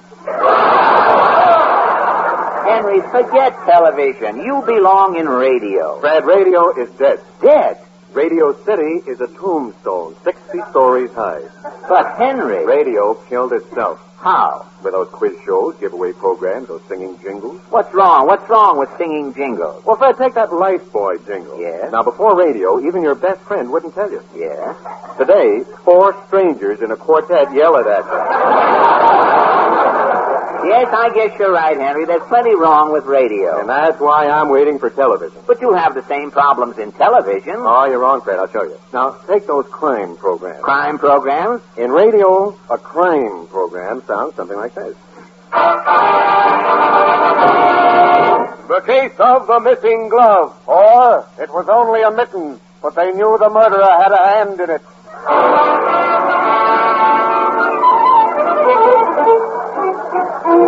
I am Mittens Morgan, international elephant thief. They call me Mittens because they always wear mittens on a job. In case the elephant gets away, nobody can't find no fingerprints. Right now, I got a hot elephant in the closet. I gotta lay low here till this thing blows up. Who's knocking? Must be one of the gang. Come in. Okay, Mittens, the jig is up. Detective Allen. You got a hot elephant on the premises. How did you know, Flatfoot? I got wind of it coming up the stairs. You're under arrest, Mittens. Let's go. Not so fast, copper. Mittens, put down that blackjack. Oh, that didn't do it, copper. I'll have to choke you to death.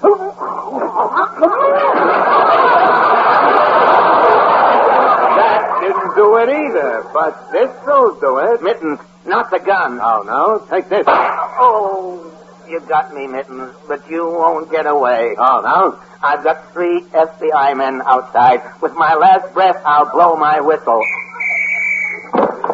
3 FBI men. I'll have to shoot it out. Okay, Chief. Oh. That takes care of the first one. Okay, Chief. There's the second, Flatfoot. Where's Mittens, Chief? Here I am, copper. Oh. I gotta get out of here. Now, where'd I put that elephant? Oh, yeah, the closet. I remember. Come on, Jumbo. You and me has got business with Sabu.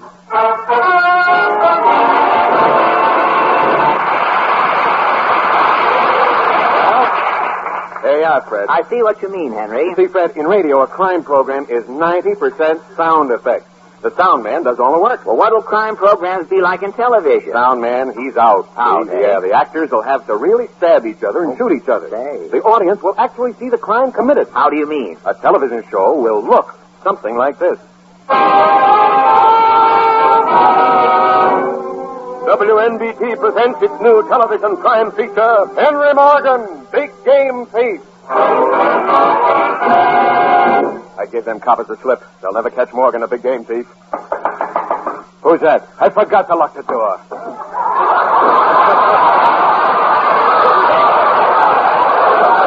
Okay, Morgan. The jig is up. You ain't got nothing on me, copper. Oh, no? Somebody broke into Frank Buck's apartment. There's a hippopotamus missing. Let's go, Morgan. No, you don't, copper. Morgan, put down that blackjack. Well, I'm afraid that didn't do so good, copper. I'll have to choke you to death. That didn't do so good either, but this will. Morgan, not the gun. Take that. You got me, Morgan. But there are 3 FBI men outside. With my last breath, I'll blow my whistle.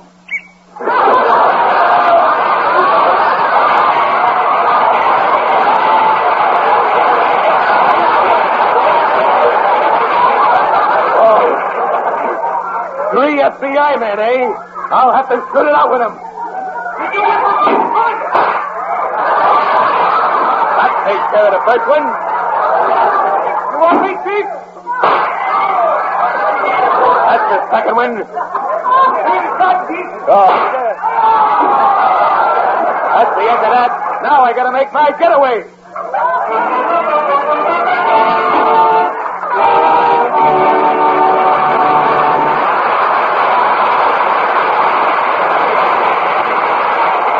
Well, there you are, Fred. Say, crime programs on television will be a lot different. Oh, yeah, the actors are going to have to do everything. But, Henry, getting hit on the head, being choked, is going to be pretty tough on the actors. Oh, think of the employment that's going to create. Employment, Henry. Henry, if an actor is killed... Fred, crime shows will have to have bodies every week. Oh. Now, a dead actor in television's good for another 10 years. If he's embalmed. Naturally. What about commercials, Henry? Fred, in radio, they've been getting away with murder. How do you mean? Well, suppose that crime program we just did was sponsored by a dog biscuit company. Yeah. Now, in radio, the announcer would step up to the microphone and say, "Dog lovers, has your dog been sluggish lately? Has he been forgetting where he buries his bones? If he has, do your dog a favor. Get him a box of Barker's dog biscuits today. 1 box of Barker's dog biscuits contains more iron than 3 tons of spinach, more energy than 5 gallons of gasoline, more calcium than Dick Haymes' teeth. Watch how Bowser goes for them. Here, Bowser, here, Bowser. Now, Bowser, what have I got in my hand? That's right, a box of Barker's dog biscuits. Isn't that wonderful? Just listen to Bowser sniff that locked-in goodness. Now, Now, up on your hind leg. Here's the biscuit. Wasn't that good? How good? Folks, I just wish you could see Bowser wagging his tail. Goodbye, Bowser. There goes a happy dog. And you, too, can have a happy dog if you feed your dog Barker's Dog Biscuits. Remember, Barker's Dog Biscuits are untouched by human hands. They're made by other dogs. You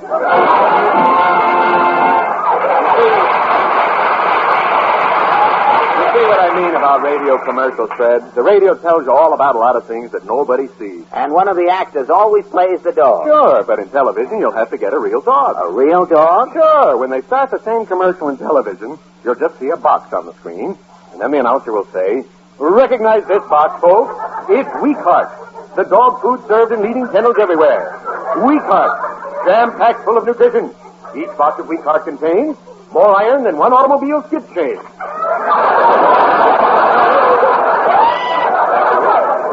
More vitamin A, or more rock salt than one rock."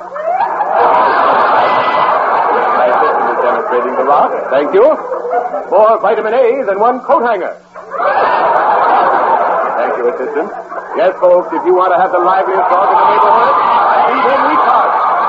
Here's a dog that's been raised on Weekhart since he's a pup. Here, Fido. Here, Fido. Over here, Fido. That's a good dog. Now, Fido, what am I holding in my hand? Fido? My hand? Fido. Fred, show him my hand. Look up, Fido. He's black. What am I holding in my hand, Fido? Fido? All right, Fido, stop going off. Tell me what I've got in my hand. Fred, why doesn't he bark? Who knows? Try putting the box closer to him, Henry. Here, Fido, sniff. Sniff. Sniff that rock in, goodness. Come on, boy, sniff. Fido, breathe. That's right. Now sniff a little. Henry, maybe if you opened the package. All right, here, Fido. Doesn't that look yummy? Henry. Isn't that delicious? Henry, he's ignoring the whole thing. Go on, look at the nice one. Remember, ladies and gentlemen, if your dog won't eat Weekhart, it makes a dandy breakfast cereal for the whole family. Or the breakfast cereal, Snap, Crackle, and Pop. Weekhart is the only breakfast cereal that barks. Remember, if it isn't good enough for a dog, it's good enough for you.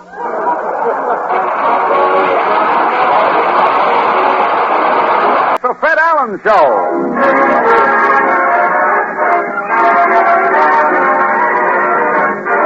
The Fred Allen Show with Fred's guest, Mr. H. Allen Smith, Morton Hopper, Minerva Pius, Peter Donald, Parker Penley, and Al Goodman and his orchestra.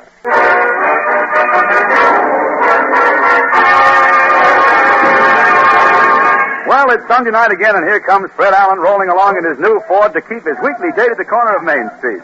As Fred parks his Ford, he hears a voice say, Mr. Allen! Oh, Portland, say Portland.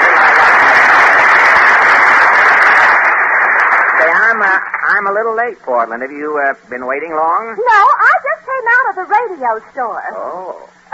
Mama sent back her radio. Oh, there's something there you want to read that wasn't written? But, your mother sent back her radio. Is it broken? Well, Mama says the radio works, but it mixes up all the programs. Oh, the radio mixes up the program. Uh-huh.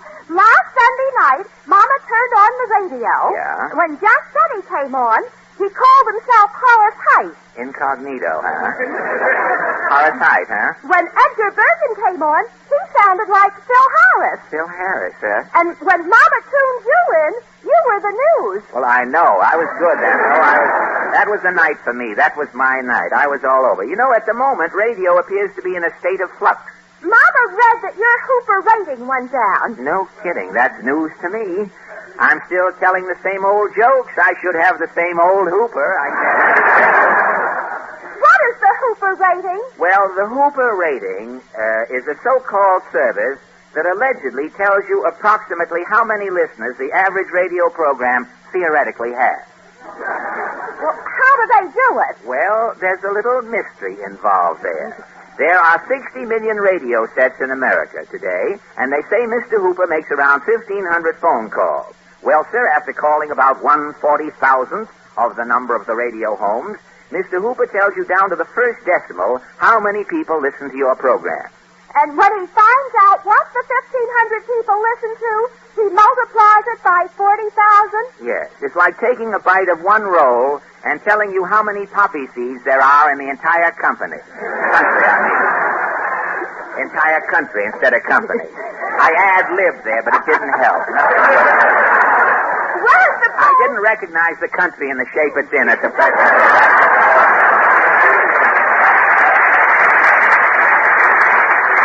Where's the poll? You might as well say anything. It's better than what we've got on the paper. Weren't the polls all wrong on President Truman? I'd like that line. Would you like to read it again? Weren't the polls all wrong on President Truman? Yes, but they had months to work on the polls for the presidential election. The beauty of the Hooper rating is that it comes out every 2 weeks. They don't have time to be wrong. You see, they're in it.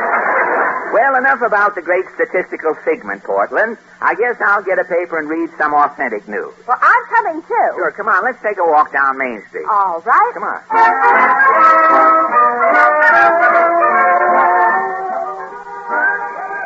What does the paper say? Well, this is the puzzle page I have here. Puzzle? Yes, you see this top puzzle? It says if 15 men plowed a field in 5 hours, how long would it take 30 men to plow the same field?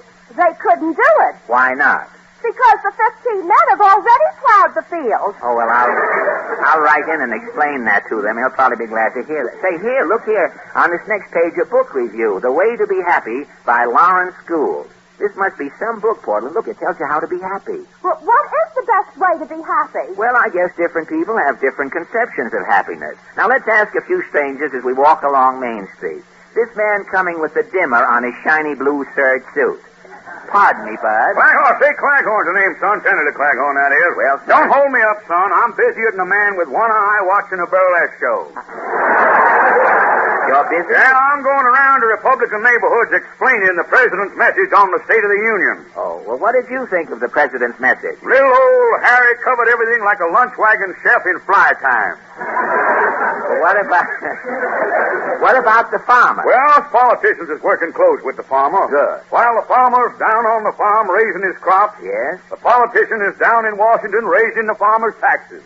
What about housing? Well, how can men build houses when women are using all the foundations? If we don't get the foundations, housing is in bad shape. And if you do get the foundations? You ain't gonna know your wife from a bundle for Britain. Well, what about balancing the budget, Senator? Well, raising the liquor tax. Why? Let the man who drinks carry the load. Senator, what about the Wagner Act? Well, son, Harry's planning a lot of things, but he ain't bringing back vaudeville. Well, what is this fair deal? Vaudeville's still dead, isn't it? What is this fair deal the Democrats have? Well, the fair deal is like a game of cards. Everybody lives like a king, but nobody's got no jack. Well, tell me, Senator, what do you think is the best way to be happy? Son, a lot of people think with money you can buy happiness. And with money you can't buy happiness? No, son. But with money you can buy a lot of things that'll take your mind off happiness. In other words, to be happy... Son, today there's only one way to be happy. One way? Be a Democrat. So long. So long, that is.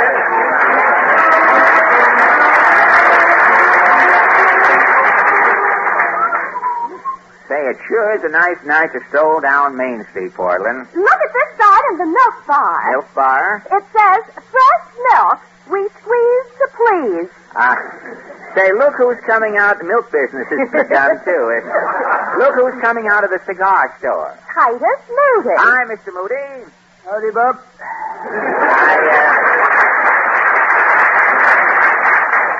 Just saw you happened to see you coming out of the cigar store there. I know. I was in sending my brother Huber some eating tobacco. Your Huber? Huber, yeah. He lives in a small town. Oh, how small is the town? You've heard of One Man, Illinois? That's a town? The population's 1 man. And your brother lives in One Man, Illinois? No. Huber comes from a suburb of there. Oh, a suburb of One Man. It's called Boy, Illinois. That must really be a small town. Well, tell me, Mr. Moody, confidentially, what do you think is the best way to be happy? Oh, I don't hold too much of being happy. You don't? When a fella comes up to me and says, "Smile, brother," Yes? I'm apt to knock him on his fritter.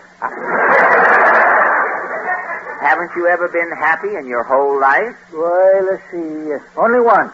Uh-huh. One summer, I was selling King Kong handy-dandy feather dusters. Yes? I was wearing a thin seersucker suit. Uh-huh. I had a big sample case full of these feather dusters. Yes? In the end of the sample case, there was a hole. A hole? Sometimes I'd get tired and I'd sit down on my sample case. Yes? Through my seersucker suit, I would feel them feathers. And you were happy? Why, I wasn't exactly happy, No? but I sure was tickled. So long, brother.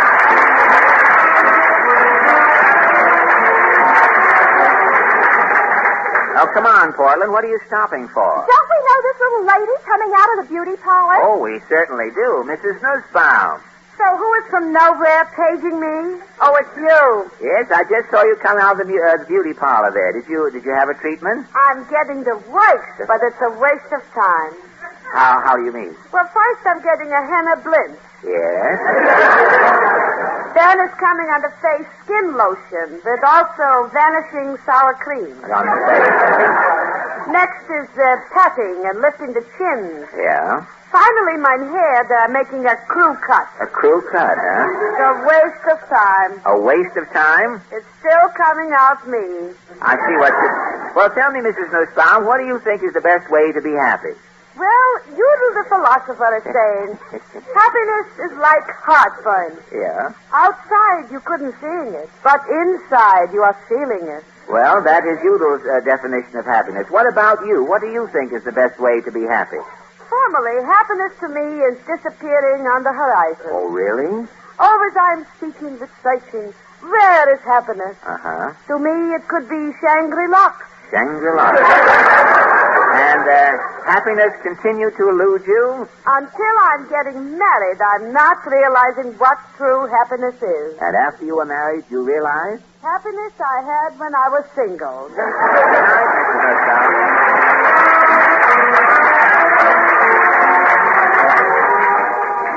Gosh, you sure meet some prime hoi polloi on Main Street, Portland. You haven't found out much about the real way to be happy, have you? No, I'll try one more character, though. This little man coming along with the monogrammed ferret running up and down his lapel.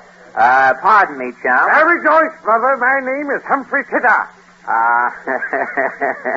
Humphrey Titter, eh? I'm the joy boy. Stand back, brother. Give me room. I'll let go a bluebird. Yes, Titter. Titter, you write unusual greeting cards and jingles. Yes, everybody sends cards to debutantes who are coming out. And you? I send cards to people who are going in. People who are going in? You stole a car. When you were caught, you set the car ablaze. You're going up the river, bon voyage, for 30 days. Say, that's a novelty. Rejoice, brother. Be like the hyena. Get down on all fours and laugh it up. Well, look, Mr. Titter, what about the way to be happy? I shall toss off a jingle. Write this down. What is the title? Are you happy? Are you happy? I've got it, okay. Are you happy, little man, as at the world you gander, with nations at each other's throats and diplomats yelling slander, with taxes rising every year to heights you can't envision, with the shows you hear on radio and see on television, with housing still a problem, with families still in huts? If you say you're happy, little man, I gotta say you're nuts. So long, Mr. Titter. Rejoice, brother. Let go of Bluebird. Yes, Anybody? I'll take you.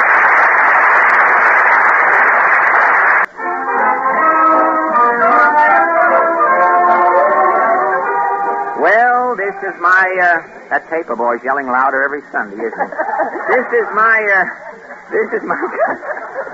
is my corner, Portland. I've got to go over to the radio station. They're having a book discussion program tonight. I'm supposed to be the moderator. You are going to discuss a book? Well, not alone. You know, they have a whole group there. It's a new book called Larks in the Popcorn. It's by H. Allen Smith. Is he one of the Smith brothers? Oh, no. This is a clean-shaven chap. H. Allen Smith is an author. He writes books. The Smith brothers wrote a book. What book? It was about South America. Smith Brothers? What was the title? There's an awful lot of coughing in Brazil. I I do not relish it, and I am not alone in my, Portland, a joke like that I wouldn't tell at a firehouse party. Well, here's the radio station. I'll have to leave you now. See you later, Portland. Good night. Good night.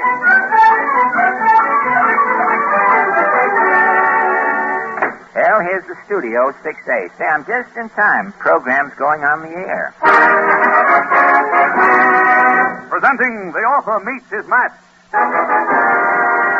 And here, ladies and gentlemen, is your moderator, that popular literary figure, the man who started as a janitor in Brentano's and who, after writing 3 bestsellers, would like to get his old job back. Mr. Frederick Allen. Thank you.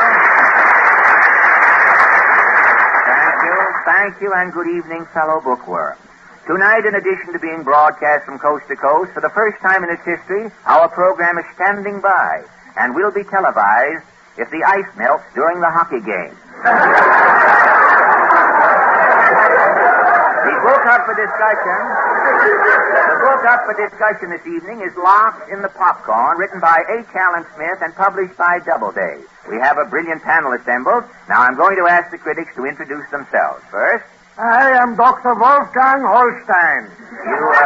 You are a psychiatrist, Dr. Holstein? Yeah, my office is on Park Avenue. In the medical building? Well, not in the building. Oh, not in the building. No, my office is outside on the street. You are a psychiatrist and your office is on the street? Yeah, my couch is on a push cart. I see. In between patients, I'm also selling apples. Apples? Also watermelons and seasons. You are a psychiatrist and you sell apples and watermelons. Well, in case socialized medicine comes in, I would have something to fall back on. Oh, very good. Well, now, Doctor, about your literary qualifications. Oh, yeah, well, I just finished writing a book about my experience in mass psychology. Oh, you psychoanalyzed masses? Oh, yeah, once I am psychoanalyzing a whole town. A whole town? Yes, it is simple. I didn't even need a couch. Well, what was the name of the town? Davenport, Iowa. Well, thank you, Dr. Holstein. Our next critic. I am Prudence Paddleford. And you, Miss Paddleford? I'm the literary consultant for the Rexall drugstore. Oh, you are a book critic? Heavens, no, I'm a book feeler. Oh, a book feeler? Yes, my job is to feel the book. Well, why? I don't want to pry into your profession, but why do you feel the book? Oh, Rexall only carries paper editions. Oh. I feel the pages to make sure they're printed on the proper paper. Well, how do you mean? Well, Rexall chooses its paper to fit each story. Yeah. When a book is sad, we print it on Pond's tissue. Oh, Pond's tissue? Yes. If you cry when you're reading the book, yeah, you just tear out a couple of chapters and dry your eyes. Oh, very handy, very handy. Now, the Life of Lindbergh, we printed on flypaper. Oh, really? Yes, we were stuck with 3,000 copies. Good old Rexall. Here. Yeah. Rexall carries simply everything for the reader. Bookmarks, bookends, bookshelves. And this week, Rexall has a special for people who like to read in bed. What is it? A pair of pajamas with a book in the pocket. Well, thank you, Miss Paddleford. We have Not cutting you off, but thank you very much. Our time is limited. And now they're turning this into a television place. We'll have to get through. And now, our international celebrity. I am Boris Shashlik, literary critic of the world's greatest newspaper, Pravda. I am the sworn enemy of yellow journalism, Wall Street, and capital gains. Mr. Shashlik, do you have books in Russia? In Russia, everything is undercover. Oh. I'm having here a list of the Russian bestsellers. What are the best-selling books in Russia? Number 1 is Forever Stalin.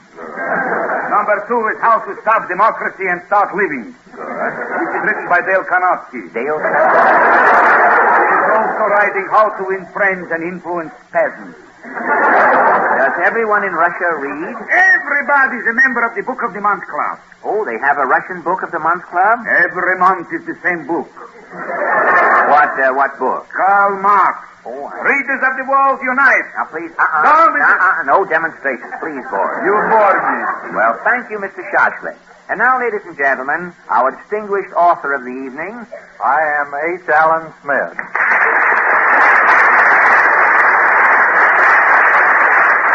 Mr. Smith, you are an author. Well, I'm wearing spats, Mr. Allen. That's good enough for me. And the title of your new book is Larks in the Popcorn. That's right. Well, that's a most unusual title, Mr. Smith. How did you happen to call your book Larks in the Popcorn?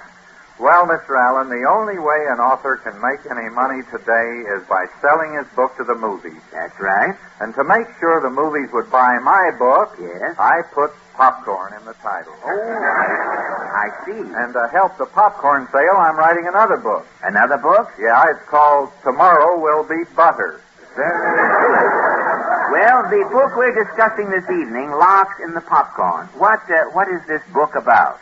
Well, it's about 250 pages. Well, thank you, Mr. Smith. Well, there, ladies and gentlemen, you have our exciting lineup for tonight. Our author, Mr. H. Allen Smith, versus our three competent critics. And now, critics... excuse me, please. Yes, Dr. Holstein? Mr. Smith's book is called Larks and the Popcorn. That's right. Well, speaking of larks, it reminds me I had a patient once who thought he was a bird. He thought he was a bird? Yes. He would not lay down on the couch. He hopped up on the sink. Well, did you cure this patient, Doctor? Gradually, I am reducing his bird delusion. Fine. When he came to me, he thought he was a big duck. Always he was trying to sit in puddles. And you gradually reduced him from a big duck? Yeah, today the patient thinks he is a little canary. Good, good. Yeah, he is almost all better. But he still thinks he's a canary. Yeah, but lately I'm not hearing a peep out of him. Yes, Miss Paddleton. Oh, when I think of birds, I think of Rexall. This week we're featuring an autographed picture of Walter Pigeon. Oh, very good. Very good, Miss Paddleton. And Rexall's pet department carries live canaries, parrots, lovebirds, and in our downtown store, we have a seagull. A seagull? Sam Seagull, he's the manager. Oh, I know. Canaries, birds, two and birds. Now, please, Mr. Shoshler. The bird is the symbol of capitalism, and American money is the eagle. What's wrong with that? The eagle is worrying about capitalism. He is losing his head. That's why he's a bald eagle. Now, please, Mr. Aha, that's one for our side. Are you listening, Joe? Now, please.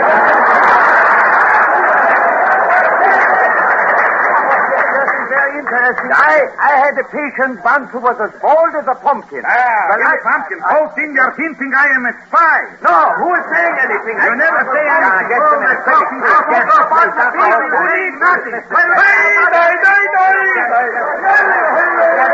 I must call order, gentlemen. We are discussing this new book written by Mr. H. Allen Smith. Is Mr. Smith in our audience tonight? Well, look, I'm right here at the table. Oh, yes. I'm sorry, Mr. Smith. Now, Mr. Smith, would you mind telling us what your book is about? Well, I used to live in Jackson Heights, but I moved out west to Westchester. In a covered wagon? In a station wagon. Oh, I see. My book is mostly about a city boy's experiences in the country. I bought a house. Yes, Doctor. Yes. Speaking of houses, I had a patient once who thought he was a house. Your patient thought he was a house? Oh, yeah. To him, his best button was the doorbell. Yeah. And his pockets were windows, and he always wore his union suit backwards. Why did he wear his union suit backwards? So he could have a front door. Why? Yes, Miss Paddleton. Miss Paddleton. House reminds me. Yes. Rexall carries everything for the house. Oh. This week we're featuring a combination waffle iron and clothes presser. Oh, how does this combination waffle iron and clothes presser work? Well, when you press a suit, it comes out looking just like a waffle. It's very handy. Handy, huh? Yes. When you spill syrup on your vest, nobody will notice it. What happens when you make a waffle? Well, it looks like a waffle. It tastes like a waffle, but it has sleeves on it. Delicious. As I said, Rexall carries everything for the house. Houses in America are only two houses. Two houses? The bankers are living in one house, the house of Morgan. Yes. The workers are living in the other house, the poor house. Yeah. Well, as a psychiatrist, I think Shoshlik should live in the nut house. Oh, you're a Trotskyite. Who asked you? You're an old boomer girl. Now, revive Miss Paddleton, if you will. Please, gentlemen, order. I must remind you, critics, we're here to discuss Mr. Smith's book. Mr. Smith, I read in a review in the Hobo News, I believe, a review that part of your book is devoted to your pet dog, Rufus. That's right, Mr. Allen. You know, this is also very interesting. I had a patient once, Johann Eigen, and he thought he was... This fellow Eigen Morgan, he thought he was a dog. He kept punching himself in the nose. Punching himself in the nose? Yeah, he thought he was a boxer. Oh, I see. Did you cure him, Doctor? Oh, yeah. In 3 treatments, he stopped punching himself in the nose. And then I gave him my bill. And what happened? He punched me in the nose. Oh, speaking of dogs, Rexall's Luncheonette sells hot dogs. Dogs. Under capitalism, America's going to the dogs. America's going to the dogs. Why are you Russians still borrowing our money? It is Lend-Lease. This is very funny. I would like to meet the Mad Russian in a battle of wits. Battle of wits, that would be half bits, you mean. Now, critics, gentlemen, please, we must have order. I'm sorry, Mr. Smith. We don't seem to be getting anywhere with your book. Well, I think I know why, Mr. Allen. I don't believe these critics have read my book. Well, I'll soon find out. Critics, have you read Mr. Smith's book, Dr. Holstein? I don't read books. The psychiatrist only reads people's minds. Miss Paddleford, have you seen Mr. Smith's book? I broke my glasses last week. I can't even see Mr. Smith. Mrs. Shoslick, have you read Locked in the Popcorn? I thought popcorn was to eat. I didn't read the book. I ate it. Now I have 2 appendixes. You're right, Mr. Smith. Not one of our critics has read your book.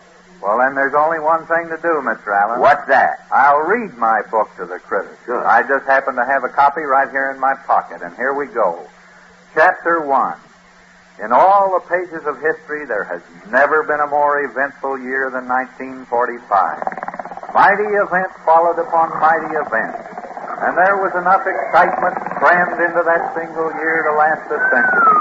It was a year in which a man was afraid to leave his ring.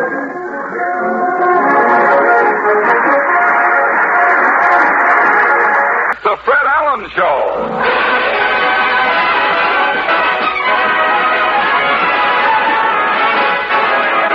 The Fred Allen Show with Fred's guests Rudy Valley, Pauline Hopper, Minerva Pius, Peter Donald, Parker Fenley, and Al Goodman and his orchestra.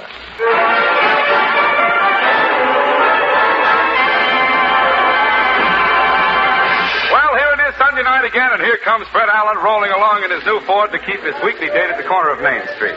As Fred parks his Ford, he hears a voice say, Mr. Allen! Portland, hey.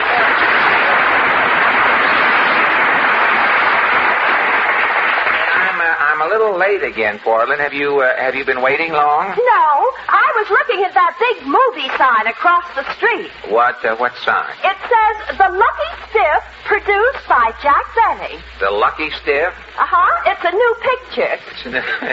After the horn blows at midnight, I guess the only way Benny can get his name on a picture is to produce it. Have you seen Jack lately? The last time I saw Mr. Benny, he was worried about where the government was going to get the money to pay the president's increase in salary. And then one day, Mr. Benny got a letter from the income tax department, and he knew where they were going to go.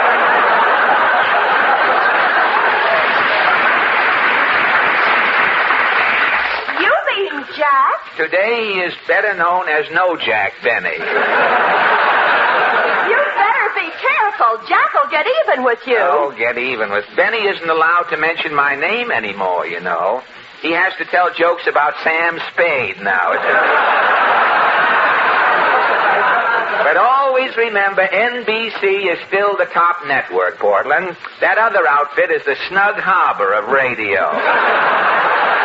It's becoming a home for old radio actors. They give them Social Security and put them away on a certain... If you keep talking, your Hooper rating will go down. The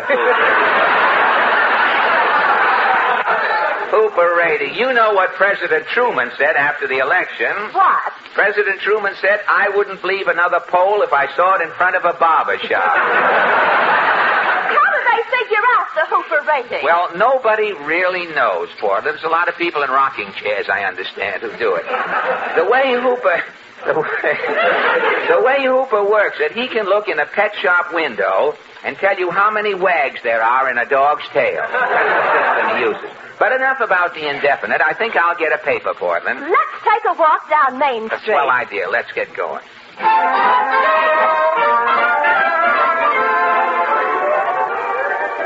The paper say? Well, this page, I just fortunately turned to this page, is full of ads. Look. Walter Thornton Models. You know, when I quit radio, I think I'll go back modeling for Walter Thornton. You were a model? Oh, yes. I used to, only from the knees down. I used to model bulldog shoes. But from wearing the bulldog shoes too tight, my left foot got distemper. What could I do? I had to go into radio. What's this next ad here? Uncle Sam's Umbrellas. Born in New York and raised all over. Say, here's something. Look at this. American Woman's Voluntary Services awards honors for outstanding achievements by women. Who are some of the outstanding women? Oh, well, I wouldn't know offhand. I tell you what, though, let's ask some people now as we're walking down Main Street. This man coming along with the burlap muffler. Pardon me, brother. Claghorn, say Claghorn's the name, son. Senator Claghorn, that is. Oh, Senator. Shoot it to me, son. What's on your mind? I'm busy as a man with one tooth trying to eat an olive. You're busy? Yeah. The government is cutting down expenses. I'm heading the committee for paper conservation. Paper conservation? We tried taking the pages out of old congressional records and making them into Dixie cups. Dixie cups? It wouldn't work. Why not? Them records was filled with congressmen's speeches. Well, why couldn't the congressman's speeches be made into Dixie cups? They wouldn't hold water. Oh, I see. Don't let that get out, son. No. Drew Pearson will go to town. Drew Pearson? I'll keep it under my hat, and I have another hat for Sundays. I'll put it in. Say, what else is keeping you busy, Senator? Well, I'm head of that hay lift. Oh, yeah. Trying bales of hay out to them 4 steers in the blizzard. It's the least Congress can do. Son, we owe our success to a steer. You owe your success to a steer? Where would Congress be without the old bull? Well, tell me, Senator, what are some of women's outstanding achievements? Well, son, in America, the hand that rocked the cradle of liberty was a woman's hand. True. There are many famous women. Yeah? There's Lucy Monroe, the mother of the Monroe Doctrine. There's Martha Washington, the mother of the nicotine. And there's Florence Nightingale, the mother of the Audubon Society. Well, who is the outstanding woman, Senator? In the South, the woman who has done the most for mankind is Chloe. Chloe? Yeah, Chloe went into a swamp and kept her mouth shut for 20 years. Son, every woman should follow Chloe's example. Oh, now, wait a minute, Senator. If all the women ran into swamps, there would be no women left in the nation. I know. But a nation with no women, what would it be? Stagnation. So long.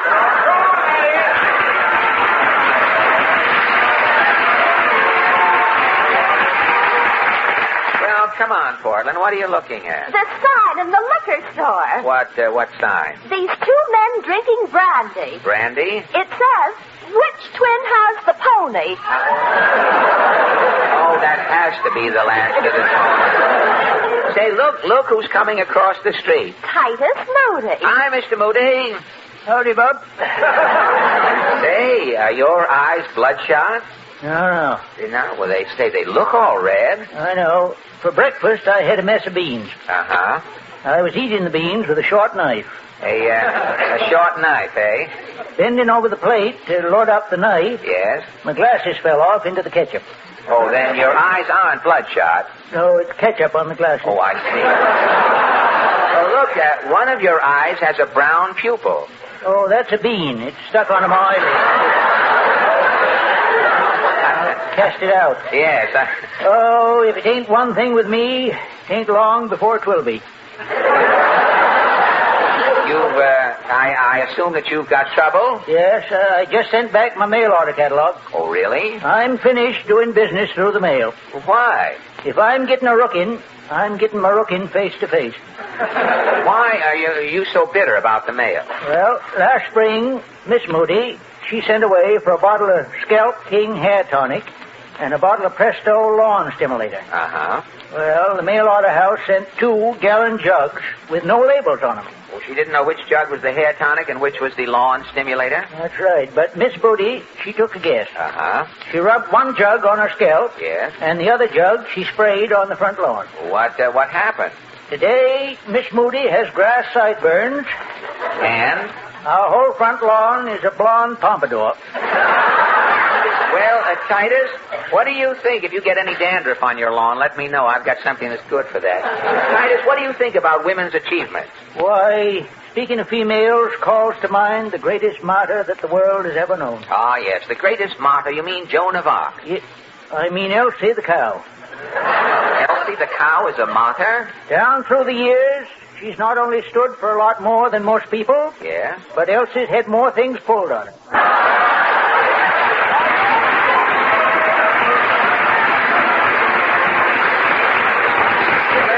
Let's go, Portland. Don't lag behind like I that. was just looking in this office. What office? It says Jones Brothers Tree Surgeons. We have branches everywhere. I knew a tree surgeon one time. He fell out of a patient and broke his leg. Sad case. Look who's coming out of the little picture theater. Mrs. Nussbaum. Mrs. Nussbaum, are you speaking French? Who knows what I'm speaking? Well, you're excited. Calm down now. Did something happen in the theater? But I'm going inside thinking it is playing the Schnook Pit. The Schnook Pit. It's coming on a picture. La Petite Fille de Tromboniste. What is that? The trombone player's granddaughter. Oh. It's a French picture. Oh, a French picture. I see. Up top, while the actors are parley-voosing in French. Yes. Down below, it's flashing on in English subtitles. Oh, the subtitles. It sounds confusing. Oh, I'm looking down to seeing what he's doing in English. Uh-huh. I'm looking up. It's too late.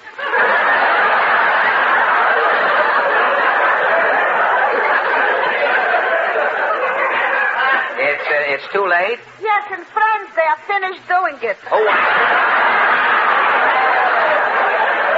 well, tell me, Mrs. Nussbaum, about women's achievement. Oh, always women are achieving. Achieving, huh?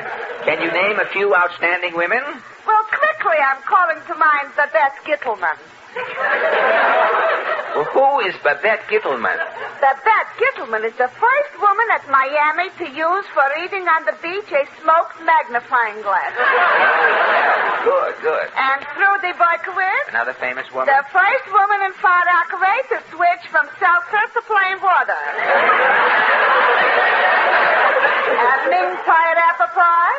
Yeah. The first woman in the Bronx eating herring with chopsticks. Well, these are all women of achievement indeed. But what woman now, in your estimation, Mrs. Nussbaum, has made the greatest achievement? Evelyn with the magic violin. And Evelyn's greatest achievement? For 20 years, she's keeping Phil Spitali working. Thank you.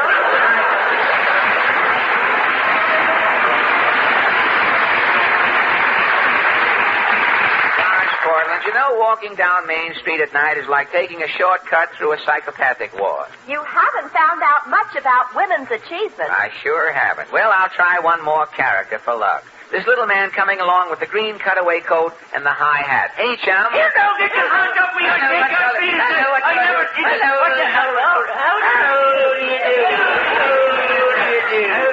Ajax Cassidy.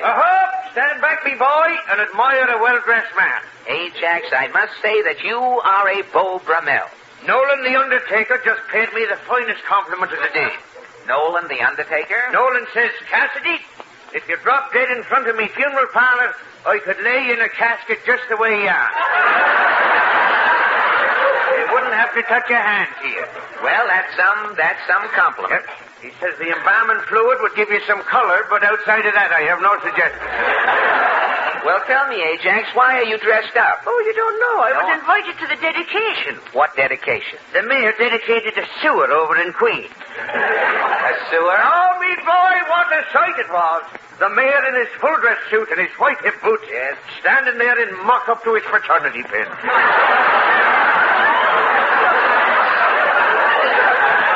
Lifting up the solid gold manhole cover. Yes. And as his honor looked down into the sewer to start the dedication. Yes.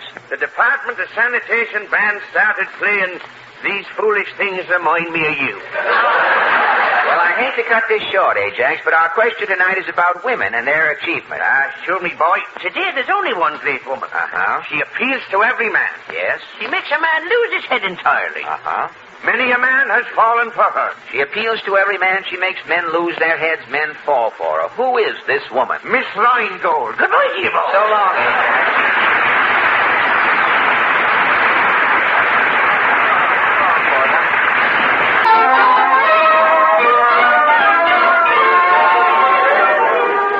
Portland, what now? Did you see this sign in the pet shop window? What sign? It says, try Camel soap for your dog. Camel soap for your dog? It's good for their flea zone.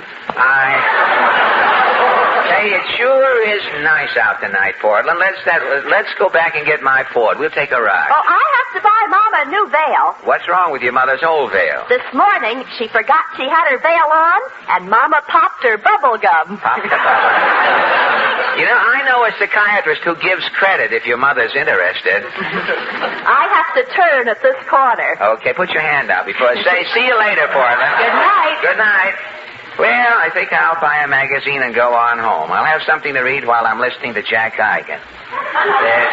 There's a magazine stand in this Greyhound bus station. I just remembered. I'll go... Oh, I'm sorry, sir. It is my fault. I bumped into you. Rudy Valley.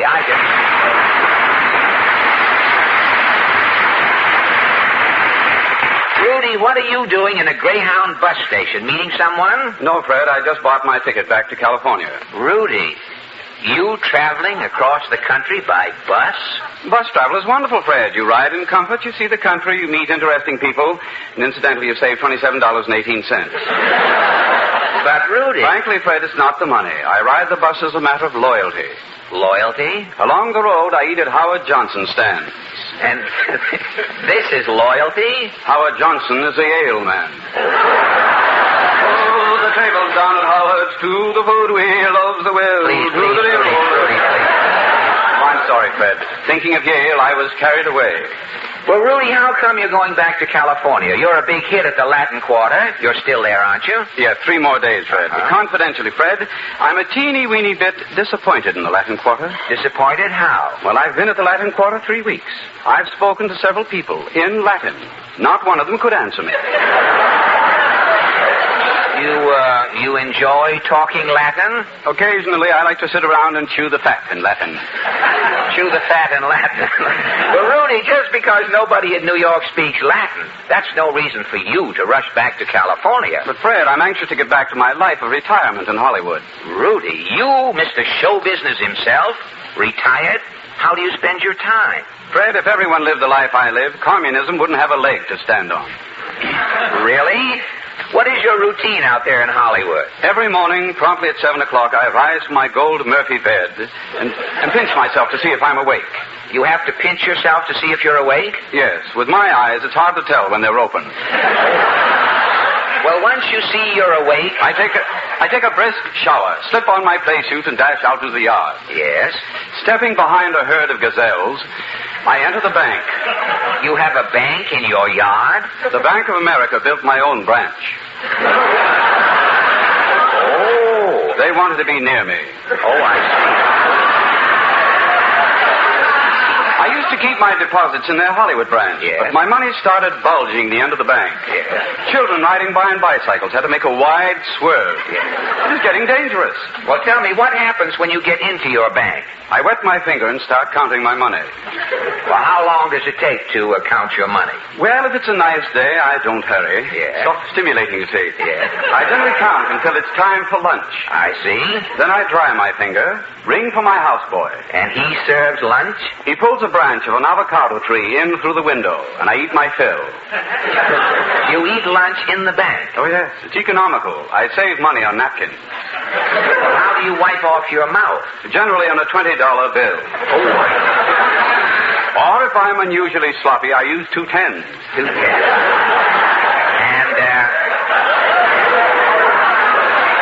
And after lunch? I take all of the money I counted before lunch and stack it.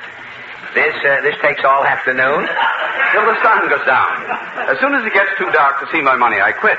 And after a hard day counting and stacking, I rest my finger for an hour, don my Shantung Norfolk jacket, and prepare for the evening. you're on the town, eh? I usually start off by going to Romanoff's. Oh, you eat dinner at Romanoff's? No. Just as I walk in the door, someone starts shouting, "Look, there's Rudy Valley." Well, who starts the shouting? I do. I wave at the diners for an hour or so, then at 10 o'clock I go back home, get out my Chippendale rake, and tidy up the lawn. Well, what's on the lawn? Money. Money? During the day, the interest is piled up and spilled over into the yard. Oh, it's a mess. Oh, I can imagine. After an exhausting day, I'm bushed. You're ready to retire, Back to my gold Murphy bed and my nightly rendezvous with Morpheus. Well, Rudy, this retirement isn't for you. But, Fred, I'm happy. You intend to spend the rest of your life with a wet finger counting your money? Yes, and I should live so long. But, Rudy, you're a great entertainer. You've got to come back to show business. But, Fred, I'll only make more money. Where can I put it? Be a reasonable man. Rudy, the income tax department will take the money off your hands. You can force them to. No, Fred, it's too great a chance. With my luck, I'll get a capital gains deal and have to keep it all. But, Rudy, you can't do this to America. You're singing better than ever. Why, I heard you at the Latin Quarter. You did that song, The Most Beautiful Girl in the World. You want me to sing? I shall be happy to oblige, yes. Well, no, I don't. The most beautiful girl in the world picks my ties out, eats my candy, drinks my brandy. The most beautiful girl in the world. The most beautiful face in the world may be simple, but a dimple makes that simple little face the most beautiful face in the world. Social, not a bit, natural kind of wit. She'd shine anywhere, and she hasn't got platinum hair. The most beautiful house in the world has a chimney, and by chimney, neath that chimney, all my slippers are next to the ones that belong to the one and only beautiful girl in the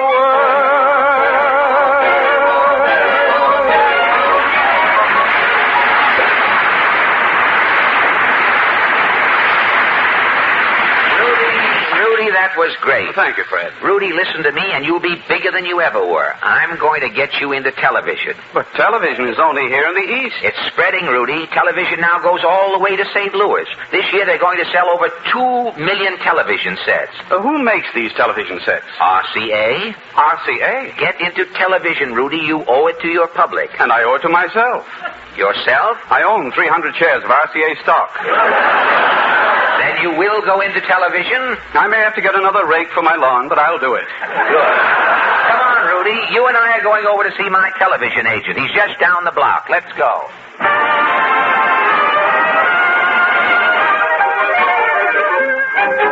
Well, here we are, Rudy. It's this glass door. Let me see. Sam Prindle, television agent. Sam is busy 24 hours a day. All he does is book Arthur Godfrey. Come on, let's go in. After you. Hello, Sam. Well, Freddie Allen. Sam, you've got your hat on. Yeah, I just got back from Chicago yesterday. Oh, Chicago. I had to go out and see how the programs were coming through that coaxial cable. Well, how are they coming through? Freddie, we should have never laid that cable underground. Why not? Well, you know on radio how you get static? Yes? In television, we're getting gophers. Gophers? The channels are full of gophers. Gosh. You get gophers every place but Pittsburgh. No kidding. When you turn on a set in Pittsburgh, soft coal blows into the room. Oh, trouble.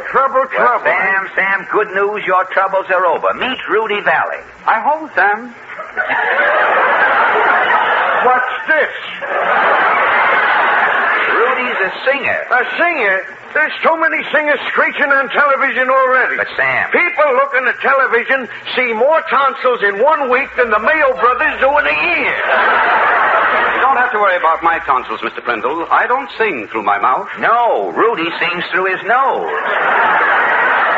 one of them sinus sopranos, huh?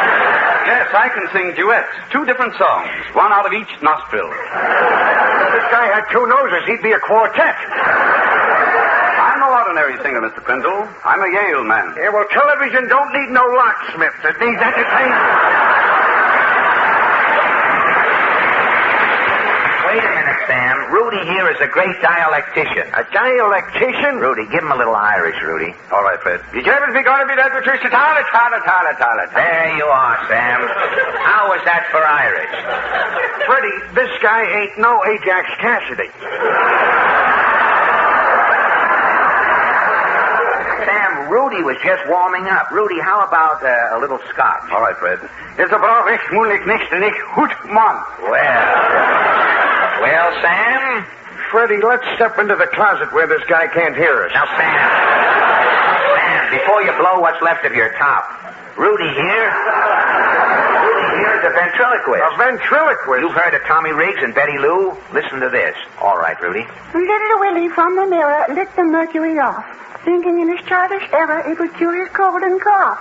At the funeral, Willie's mother sadly said to Mrs. Brown, it was a cold, cold day for Willie when the mercury went down. Freddie, you've convinced me. Even though he's been to Yale, this man belongs on television. What did I tell you, Rudy? You'll give me a show of my own, Mr. Prindle? Starting right now, Rudy boy. Here, Fred, you tie these strings to the back of Rudy's pants. Strings? I'll run out and get some balloons. Balloons? What kind of a show is this? I can see it now. As the curtain rises, Freddie is jiggling you up and down with the string. 1,000 kids are yelling, waving balloons, and you are singing. It's Howdy Rudy time. Here comes your old friend Rudy. We don't need Howdy Rudy. It's Howdy Rudy time. It's Howdy Rudy time.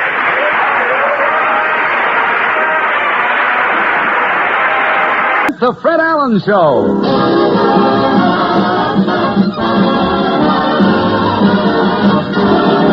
The Fred Allen Show with Fred's guests Bert Law, Portland Hoffa, Minerva Pius, Peter Donald, Parker Finley, and Al Goodman and his orchestra.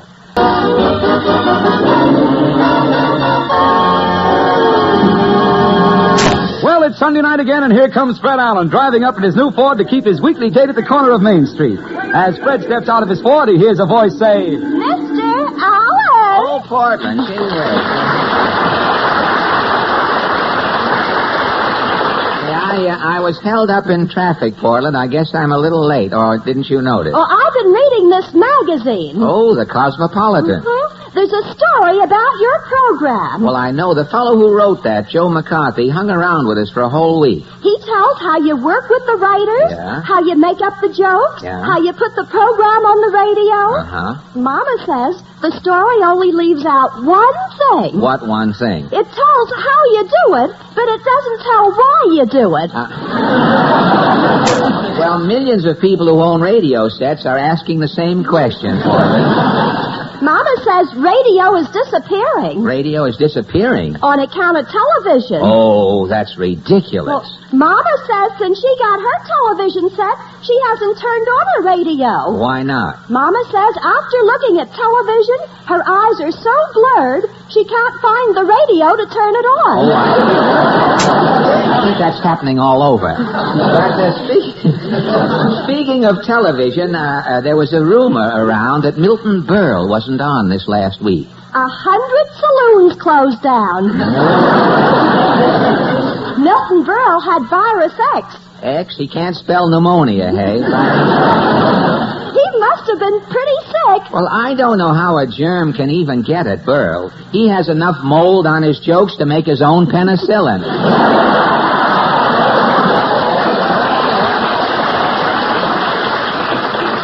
To live to see the day Berle gets applause on this program.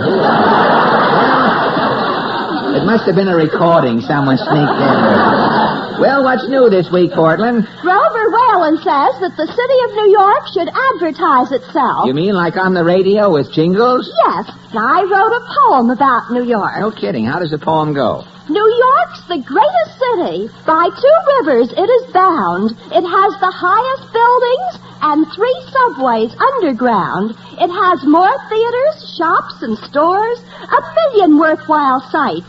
If you don't know where New York is, It's a suburb of Jackson Heights.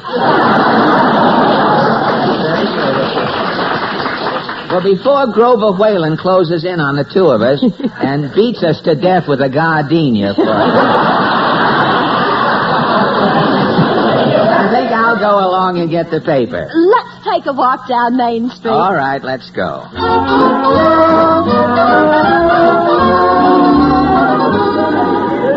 What does the paper say? Well, this page here, you see, has pictures of the dog show. Look. That man is standing with a bird dog. Well, how do you know it's a bird dog? It's giving the man one. Oh, I just thought the dog's tongue was hanging out. I didn't realize what it was doing. Say, here's something. Look, the Bureau of Labor Statistics says that the cost of living has fallen for the third month in a row. Do you think people have noticed that prices are dropping? Well, there's only one way to find out. Let's ask some people now as we're walking along Main Street. This man with the bat wing tie, who is carrying the rest of the bat in his hand. Pardon me, Bud.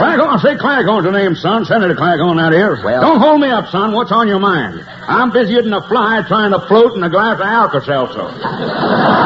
You're busy? Yeah, I've been going to night school, studying Russian. Studying Russian? Stalin invited the president over to Moscow. Say, I read that the president turned down that invitation. Why, Senator? Harry don't want to leave Washington, son. Well, why not? Harry had enough trouble getting there.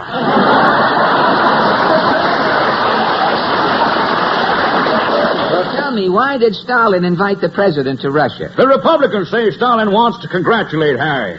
He's got the whole country in the red. Well, do you think Russia is making any progress? Well, they're trying, son, but they ain't got the know-how. No? This week, the first washing machine come out in Moscow. Really? Yeah, but nobody in Russia can use it. Why can't the Russian people use the washing machine? No soap. I see. Well, Senator, about our question, why are prices coming down? It's them radio quiz shows, son. People are getting too much stuff for nothing. Oh. Half of the people in the country got flat feet. Flat feet from what? Standing by for the giant jackpot. Well, do you think prices will keep falling, Senator? Yes, son. You can quote me. Prices will keep falling. Why? Big business is going to take a licking. Oh. When I was a little boy, my daddy used to take me out to the woodshed. Yeah? That's where I learned. In the woodshed, how could you learn about prices falling? Son, when you're going to take a licking, something's got to come down.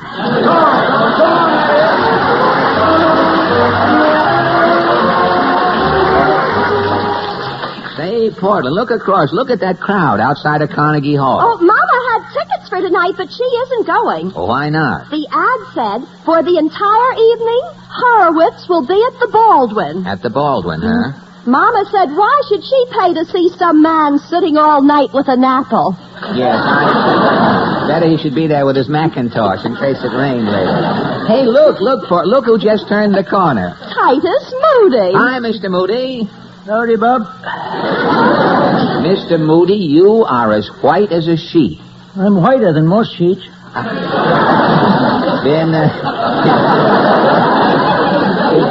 Been ailing? Yeah, I'm just getting over a spell of ptomaine. Oh, well, where did you pick up the ptomaine? Why, the Achieve and Chatter Club, they had to do. The Achieve and Chatter Club, eh? Yeah, they cooked up a squirrel stew. Uh-huh. When I got my plate, I saw something in the stew. You saw something in the stew? And I think it saw me.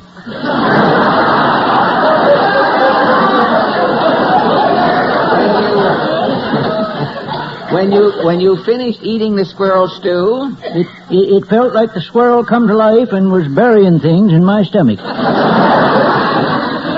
You were upset? Yeah. I took a stiff jolt of elderberry wine. Yes? I got higher than a tomcat's back. You did, eh? While Miss Arthur Dixon was singing Don't Leave Your Mother When Her Hair Turns Gray, yes, I started singing Peeking Through the Knothole in Grandma's Wooden Leg. Yes? And I heard somebody saying, Moody has got a skinful. Moody's got a skinful, eh? Next thing I knowed, I woke up. It was the next day, and over my bed, Miss Moody had hung a picture of Carrie Nation. Fine. Well, tell me, Titus, what about, wrong generation. Tell me, Titus, what about this trend? Prices dropping, people saving money. Oh, money don't mean nothing to me. It doesn't? No, I always do like my brother Huber. Yeah? Yeah? Huber's a politician up in the woods of Maine. Politician, eh? Yeah, Huber never has any money. Well, how's he get along? Well, every winter, Huber, he kills a deer. Yes? If Huber owes people, he pays them, passing out deer meat. Oh, he uses deer meat for money. Yeah, Huber's like the rest of the politicians. How? He lives by passing the buck. So long, but...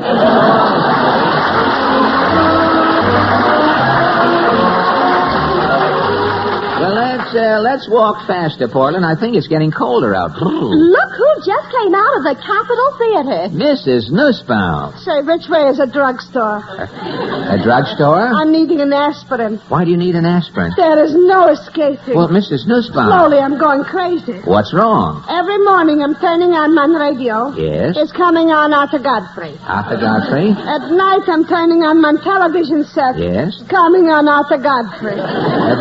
Today, finally, I'm saying to myself, Pansy, get out of the house. Go to a movie. Yes? This way you are escaping Arthur Godfrey. What happened? I'm going into the Capitol Theater.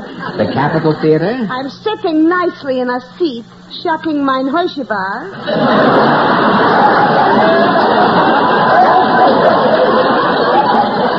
After you had finished shucking your Hershey bar? Suddenly it is the stage show. Yes? Who is coming out on the stage? Who? Who do you think? Step and fetch it? He's coming on second.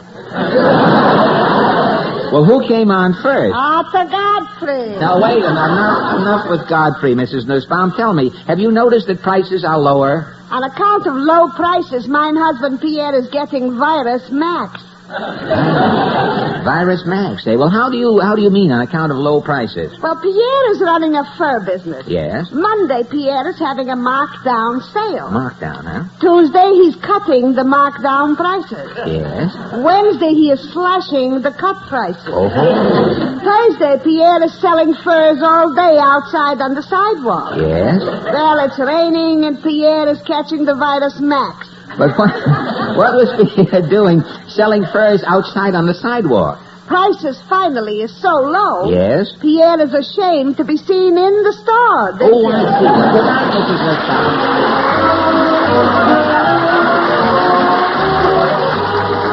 Well, after looking at these characters, Portland, Main Street should really put on a straitjacket. You haven't found out anything about lower prices, have you? Well, not yet. I tell you what I'll do, though. I'll try one more passerby. This little man carrying the long swizzle stick for a cane. Hi, Copper. You know, get your hands off me. I'll take you to tell you what to do with me.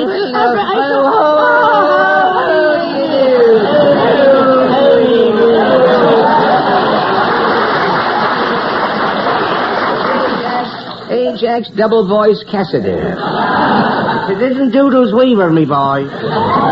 Ajax, you're all dressed up again this week. Oh, sure. I'm the Adolph Von Jew at 3rd Avenue. Oh, really? I'm always setting styles. Setting styles, eh? I was the first man in the Easter parade to wear broccoli for a boutonniere. I didn't know that. I was the first man with a full dress suit to wear black spats and bare feet. I didn't know that either. But tell me, why are you dressed up today? This afternoon, you see, I went to a wedding. Yes? Pegeen Drumgoole married Cosmos Hennessy. Oh, I see. Oh, Pegeen couldn't resist a uniform. A uniform, eh? And Cosmos was a street cleaner. Well, how was the wedding? 'Twas a sight to behold, me boy. The bride and groom left the church under an arch of dirty brooms. And as they drove off in the big swill truck, the guests were holding their noses and waving goodbye. Well, I'm sorry I missed it, Ajax. But tell me about our question now. Have you noticed prices dropping? Oh, I have, me boy. Hugh Haggerty, the haberdasher, has white duck shirts for 98 cents. Is that retail? It's no-tail. But there's a catch to it. Yes? With every shirt, Haggerty gives you one handkerchief free. Well, where's the catch? The handkerchief is the tail of your shirt. Oh, well, are you glad that prices are coming down? Oh, I am that. When food is cheap, I can give the wife less money to run the house. Yes? And that leaves me more money to spend in Kerrigan's. Oh, fine. When everything is low, I can be high. Goodbye, Devo. So long.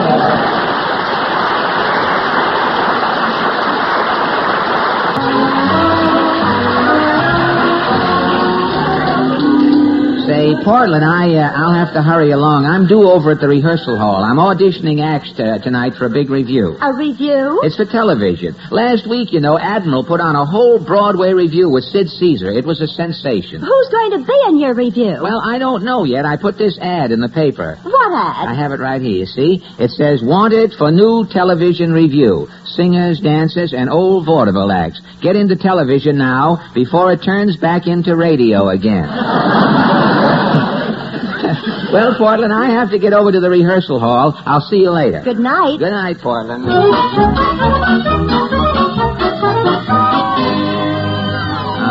Sam Starlight Studio. Here's the rehearsal hall. Well, I hope my newspaper ad gets some results.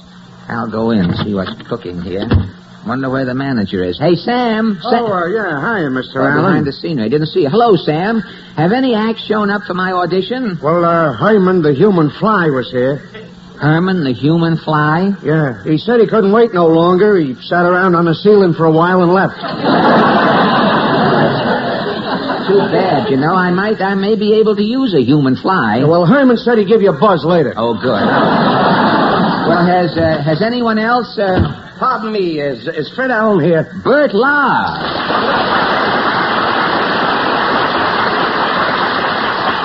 Bert, what are you doing here? Well, I seen your ad in the paper. I want to get into television. Television? Bert, you're a big star in the theater. Oh, the theater is old-fashioned. Old-fashioned? Yeah, as they say in New Jersey, the theater is passaic. Well, Bert, the theater. The theater is washed up. Who's left in the theater?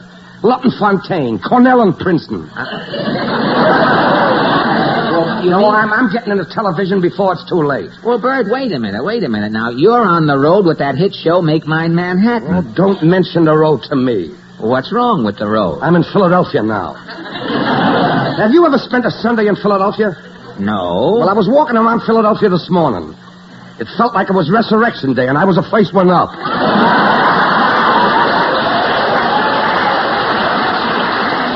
Well, Bert, I remember the road used to be a lot of fun. Those boarding houses. Remember Mother Boone's in Baltimore? Mother Boone never trusted actors. The towels were nailed to the bathroom wall. Yes, Mother Boone was sure cheap. When you finished shaving, she'd take the lather and use it for meringue. Yeah, Mother Boone wouldn't give you any hot water until after she finished boiling something in it. Right. One Saturday night, I took a bath. Yeah? Mother Boone gave me the water she had cooked some cabbage in. Cabbage? Yeah, I left town smelling like a boiled dinner. Well, how about those hotels on the road, Bert? Remember the Mammoth Hotel in South Bend? Yeah, I had a room at the Mammoth. Yeah? It was so small, I had to leave the window open. Why? Well, when I put my key through the keyhole, it used to break the window. That was small. Yeah, the transom had stained glass. Stained glass? Yeah, the guy who had it before me chewed tobacco.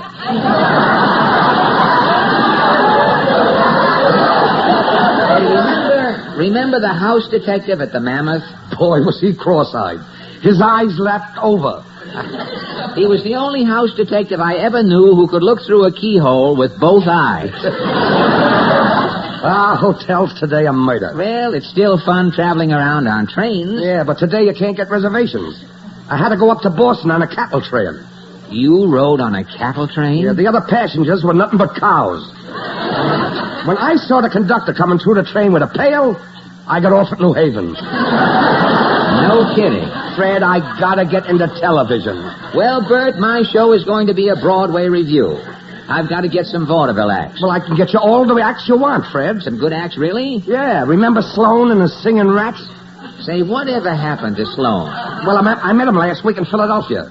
He was looking for a job. Oh, really? Is Sloan getting his rat act together again? I think so. He had 2 pounds of cheese. He said he was casting. Sloan's Singing Rats. You know what, Bert? I can open with a big rat choir. All the rats on their hind legs singing, and that'll just for the opening, you see. Now, what other acts can I get? Well, remember Murphy's Midgets? Murphy's Midgets. What happened to Murphy when vaudeville disappeared? Murphy had a tough time. Went broke, eh? Murphy finally shaved all the hair off the midgets and put them in an orphan asylum. No No kidding. Yeah, if you want the act, maybe you can adopt the midgets and have them out in the morning. Well, the midgets will be great on television. You know, on those small screens, you can show more people with midgets. Tell me, what other acts do you think we can line up, Bird? Remember Bosco the talking dog? Oh, Bosco, the Boston bull who never made a grammatical error. Yeah, I can get Bosco. I was talking to him the other day at the A&P. Oh, were you really? Say, Bert, I just happened to think. On television, Bosco, the dog, will have to learn new dialogue every week. Well, then we better forget about Bosco. The dog can talk. He must know how to read. Well, Bosco can read all right. What's wrong? Well, his eyes are bad, and Bosco can't wear glasses. Well, why not? His ears flop down. Well, I'm not worried about the other acts, Bert. I can build my television show around you. Around me? Why, certainly. What are you laughing at? I'm just thinking how funny I'm going to be. You'll be great, Bert. When my television review opens, first you'll see 2 minutes of flickering. And then you'll come on and sing a song. You mean something like this? A sleepy lagoon, a tropical moon, and two on an island, two on an island. A tropical moon, a sleepy lagoon, and you.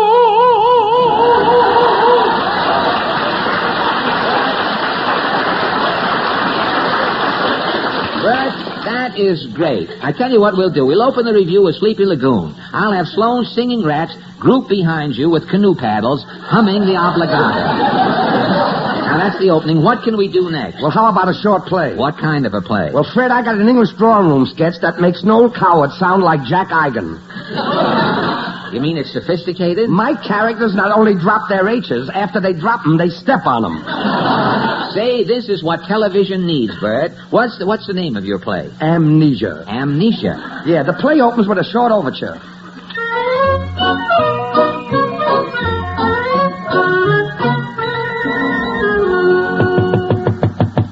Don't bother, Giles. I shall open the door. Coming.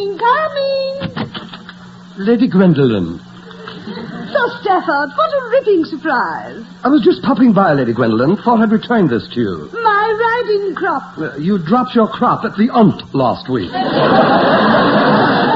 dropped my crop, fancy. You didn't miss it? Not at all. Amnesia, you know. Amnesia? A nasty blow with a cricket bat at the age of 3. So sorry. Thank you. Thank you. May I take your humber? Thank you.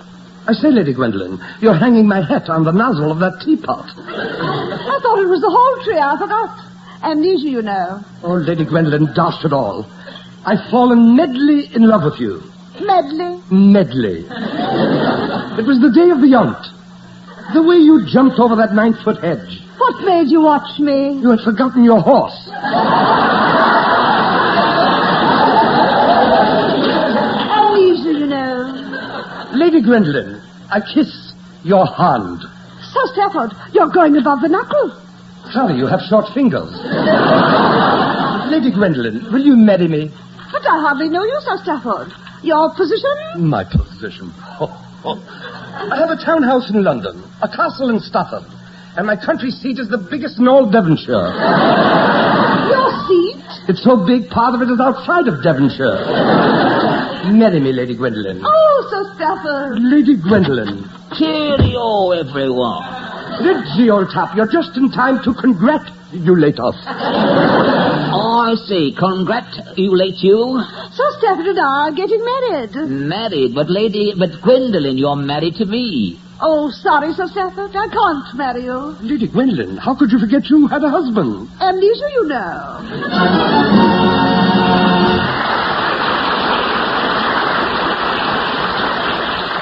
Well, that's my play, Fred. What do you think of it? It's great, Bert. My television show will be a sensation. Sloane's Rats, Murphy's Midgets, Bosco the Talking Dog, you in this English sketch. Now, all I need is a finish. Say, I got an idea. How about a minstrel show? Great, a minstrel. If Pick and Pat can do a minstrel show, so can we. I can see it now, Bert. As the curtain rises, the orchestra's playing.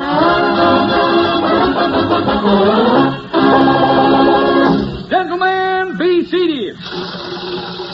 Well, Mr. Bones, how do you feel tonight? Well, I feel like the inside of a stove. How's that? Great. Oh, Mr. Locketer. Yes, Mr. Tambo. Why is a girl with a home permanent never alone? Tell me, Mr. Tambo, why is a girl with a home permanent never alone? Because she always has her Tony. And now, ladies and gentlemen, Tambo and Bones and the entire company join in a beautiful rendition of Ring the Banjo. Hit it, Professor.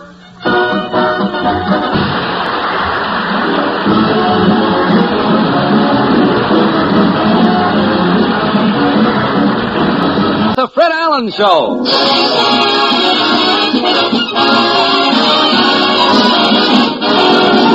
The Fred Allen Show with Fred's guests, Colonel Stoopnagel, Miss Gwen Conga, and Clifford Tatum. Portland Hoffa, Minerva Pius, Peter Donald, Parker Fenley, and Al Goodman and his orchestra.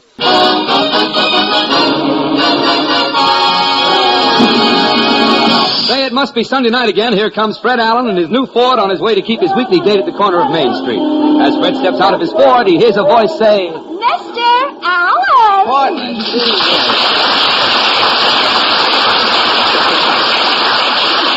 Portland, have you been waiting long? No, I picked your mail up at the post office. Oh, my mail. Well, thanks a lot. Let me see what's in the mail. Oh, this first note is from George McCoy, you know, the press agent, formerly Gargantua's secretary, and then he became a press agent later. George says he has a new client, a grocery boy, Alexander and Agnes, who has written a song. What do you know? A grocery boy wrote a song? It's called An Onion and You. Is he the fellow who wrote, I'm sorry I made you cry? Oh, who knows? A guy writes about an onion. If he's in love, why doesn't he write a song about his tomato and have the thing over? I'm just getting the weak ones out of the way before what other mail? Be funny if they were all weak ones, wouldn't it? And I lit into the commercial later in lieu of something. But what else is in the mail? Well, this card says it's National Foot Week. Say, if that grocery boy can change his song from An Onion and You to A Bunion and You, it'll be a great theme song for National Foot Week. I'll tell McCoy that if I catch him around. Well, Portland, what's new? Some doctor says neurotic people are taking up bird watching. Well, bird watching may be all right for neurotic people out of town, but not in New York, Portland. Why not? Well, suppose a man is nervous one night. Now, he can't sleep. He feels like a little bird watching. Well, he gets up out of bed. Where is he going to find a yellow-bellied sapsucker in New York at 4 o'clock in the morning? If enough neurotic people go in for bird watching, yeah? The Audubon Society may stay open all night. No, I don't think so. The Audubon Society doesn't want a lot of robins and meadowlarks around there with bags under their eyes. Say, have you ever seen the night watchman at the Audubon Society? No. He sleeps with his head under his arm. You won't even get this information from Winchell. I mean, stuff like that. Have you any other items? Yes. He molts in the spring, too. The coach at Columbia University trying to get his football players jobs as babysitters. No kidding. Do you think football players would make good babysitters? Well, a football player should know how to go around a baby's end. Say, it's getting late, Portland. I think I'd better pick up my paper. Mind if I go along? Oh, come on. Let's take a walk down Main Street. What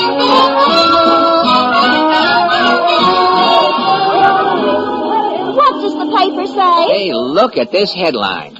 Truman budget faces deficit. Do you know what a deficit is? It's what you've got when you haven't as much as you had when you had nothing. Yes. That is a deficit. Too bad this isn't that $64 show. You would be that much richer. Say, here's something. Look at this. 3rd annual hobby show for older persons is held in New York. Do you think all people have hobbies? Well, there's only one way to find out. Let's ask some people as we're walking down Main Street. This man coming along with the cardboard vest. Pardon me, sir. Claghorn, say Claghorn's the name. Senator Claghorn, that is. Well, Senator... Step aside, son. If you're selling phony jewelry, I ain't no country jay. Well... Now, don't hold me up, son. I'm busier than a one-armed man trying to use his dental floss. Wait. You're busy, Senator? Si, amigo, frango, sedado, limpo, pepino. What is that? I'm talking Portuguese, son. Portuguese? I've been entertaining the president of Brazil all week. Hey, the president of Brazil? Yeah, he was paying back a visit that President Truman made to Brazil in 1947. Oh, he paid back that visit, huh? It's the first thing any country has paid back since Harry's been president. Well, I didn't know that you spoke, not changing the subject, Senator, I didn't know that you spoke Portuguese. Aquí esto sapitiero cobertores un copo de cervejilla. What is that? Who put the mandolin pick in my kumquat?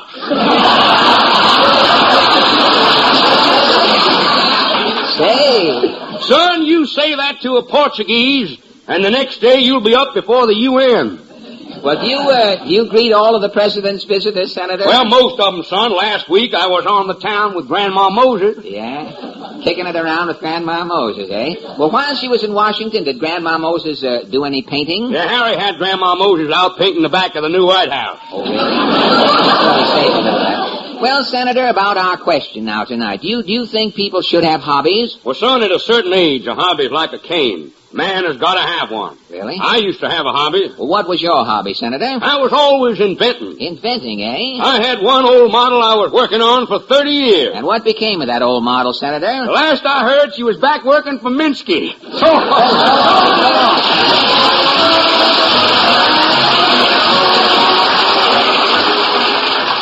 Come on, Portland. Come away from that movie theater. Oh, they're showing a double feature. A double feature? Uh-huh. It says Portrait of Jenny, also framed. Also framed.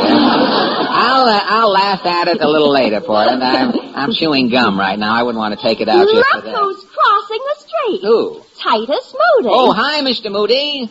Howdy, Bob. Well, Mr. Moody, out for a stroll? I'm just getting back from choir practice.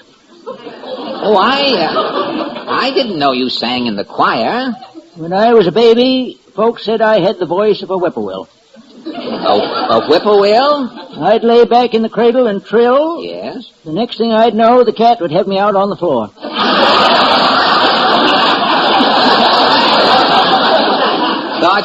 Thought you were a bird, eh? When I was 12 years old, a traveling man heard me sing. Yeah? He said I ought to be sent away. To study? He didn't say where.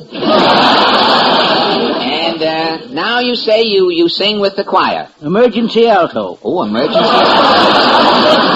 Say, I'd like to hear your choir sometime. If you ever see a funeral, follow it. Why? Chances are we'll be hooping it up at the grave. Well, tell me, Titus, do you have a hobby? You bet your boots I do. My hobby is whittling. Whittling, eh? When the cares of the world are too heavy to bear, yes, I take a stick of wood and a big jackknife. I go sit under a shady tree, and I start to whittle. And your cares vanish? Gradually. Now, I'll argue that whittling is man's best hobby. Can you prove that? I can. How? You sit down beside me. Yes. You watch me whittle long enough. And if I watch you whittle long enough? You'll see my point. So long, bud.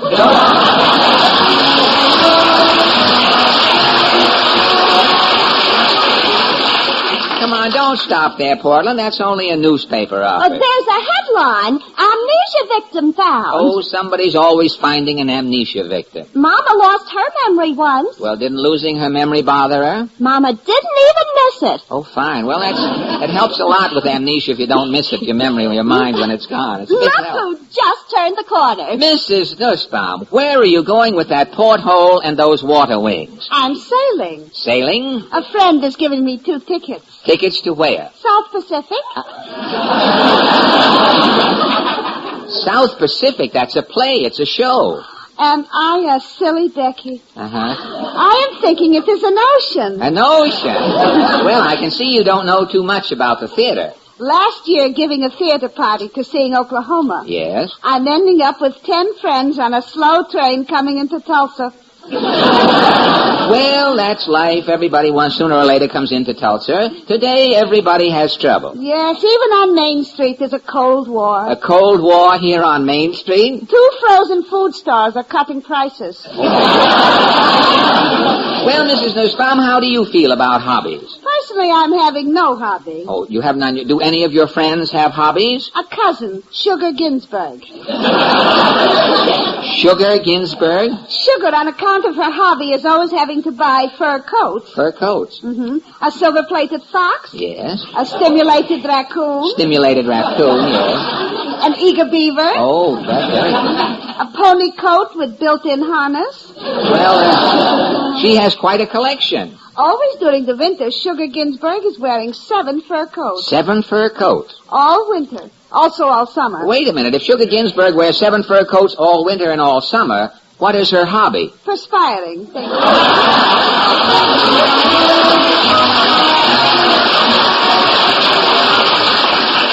Well, Portland, a walk down Main Street is like taking a shortcut through a Turkish bath. You get steamed up, but that's about all that happens. You didn't find out much about hobbies, did you? No, I didn't. I tell you what, I'll try one more character. This little man coming along wearing the turtleneck knickers. Hi. Hi, chum. Here, now, get your hands off me. I can take you on to the toilet. How do you do?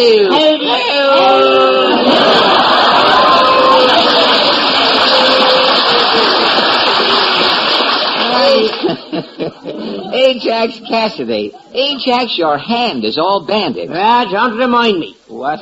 What happened? The way they light some of them restaurants today, a man might as well eat in a coal mine. Well, that's true. A lot of them don't have much light. Some restaurants are darker than 2 feet down a bear's throat. That's really dark. What happened to your hand? Well, you see, I was eating in a dingy rendezvous called Brannigan's Barbecue. You barbecue and you couldn't see? I'm sitting at me table, feeling around for me spare ribs. Yes. It's so dark, I ate the meat off 2 of me fingers. Gosh, Ajax. Ajax, you must be careful in those places. Yeah, well, there's a French lunch wagon on 3rd Avenue. Yeah. Le Ruban Black. Le Ruban Black. Oh, it's pitch dark in there. Well, how can you see to eat? Well, for an appetizer, I ordered a crepe Suzette. Oh, a crepe Suzette. The rest of the meal I eat by the light of the crepe Suzette. Well, Ajax, tell me, do you have a hobby? Yes, me boy, I've had a hobby for 40 years. But I've never been able to get around to it. Oh, really? Well, what is your hobby? Well, I make them little boats you see inside of bottles. Oh. Well, if that's your hobby, why aren't you able to get around to it? Well, I'll tell you. First, I have to have an empty bottle. And? By the time I empty the bottle, I'm in no condition to make the boat.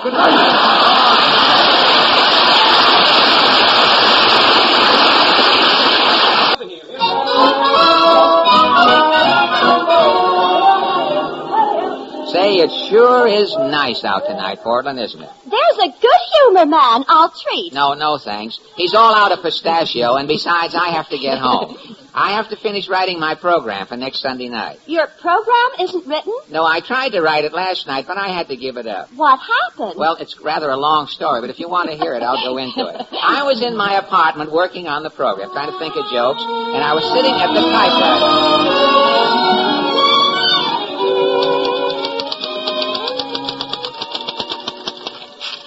Well, this joke finishes Titus Moody. I say, Titus, why are you so unhappy? He says, I dropped my teeth in the duck pond. How can dropping your teeth in the duck pond make you unhappy? That's how I got down in the mouth. Oh, brother, with jokes like that, will my hooper go up, brother? Oh, down at the doorbell, just as I'm going good to. I'm right in... Coming! Joe and Marge. Hey, Freddie, we hate to bother you. Yeah, only something's come up. An emergency, Marge? Yeah, you see, Marge and me has got a date to watch some television, and our sitter didn't show up. Well, what do you want from me, folks? Come out from behind your mother, Leopold. You said not to come out till he said it was okay. Quiet, Leopold. Say hello to Mr. Allen. Hello, Mr. Allen. Hello, Leopold. You see, Freddie, Marge and me was wondering if you would watch Leopold till we get back from the television. Well, doesn't Leopold like television? He's nuts about it. Only this set is in a SALOON. Howard Johnson, eh? I see. Leopold ain't no trouble at all. All the kid does is sleep. Ma, I'm tired. You see, I slipped some Ovaltine into his Pepsi-Cola at dinner. He still don't know what hit him. Well, look, folks, I don't... Oh, gee, thanks. Freddie, you're a real pal. Now, you better get Leopold inside. He's dozing off already. Yeah. Come on, honey, we'll miss Howdy Doody. Good night, Freddie. So long, Joe. Well, Leopold, my little man, it's time to go Betty bye. I'll carry you over to the couch. Get your dirty hands off of me. Leopold. What a crummy apartment. What? I once saw a room like this in a movie. What movie? Snake Pit. Look, Leopold, I have got to finish my radio program for next Sunday. Now, your father said that you were tired. Oh, him with that corny Ovaltine gag. Gag? Every time I catch him dumping the Ovaltine into my Pepsi-Cola, I switch glasses. Look, Leopold, be a good boy and go to sleep. I'd rather be a bad boy and stay awake. Go to sleep. Who's gonna make me? I'm going to make you go to... Oh, the doorbell again. Thank heavens, it's probably your father and mother back. The saloon must have been raided. Yes? Pardon me, is Fred Allen in? Colonel Stoopnagel.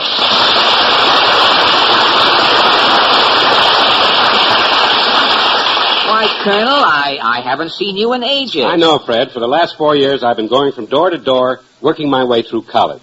Today, I was graduated. And now that you're graduated? I'm out of work. That's why I've come to you, Fred. Why? May I step in? There's a draft out here. Oh, of course. Come in, Colonel. Yeah, I have a hole in my coat. Oh, well, come right in. Come right in. Ah, thank you, Fred. Congratulations, young man. You are going to make a fortune. A fortune? How? Just by investing a little money in my latest inventions. Oh, you have some new inventions? Yes. First, there's the Stoopnagel Hourglass, the greatest time saver ever invented. Really? My hourglass saves you 20 minutes every hour. How? It's filled with quicksand. Look, Colonel, now you might also be interested in my white tablecloth with a tea stain in the center. A white tablecloth with a tea stain in the center? Uh-huh. It's to use when you have English guests for dinner. You know how they love a spot of tea.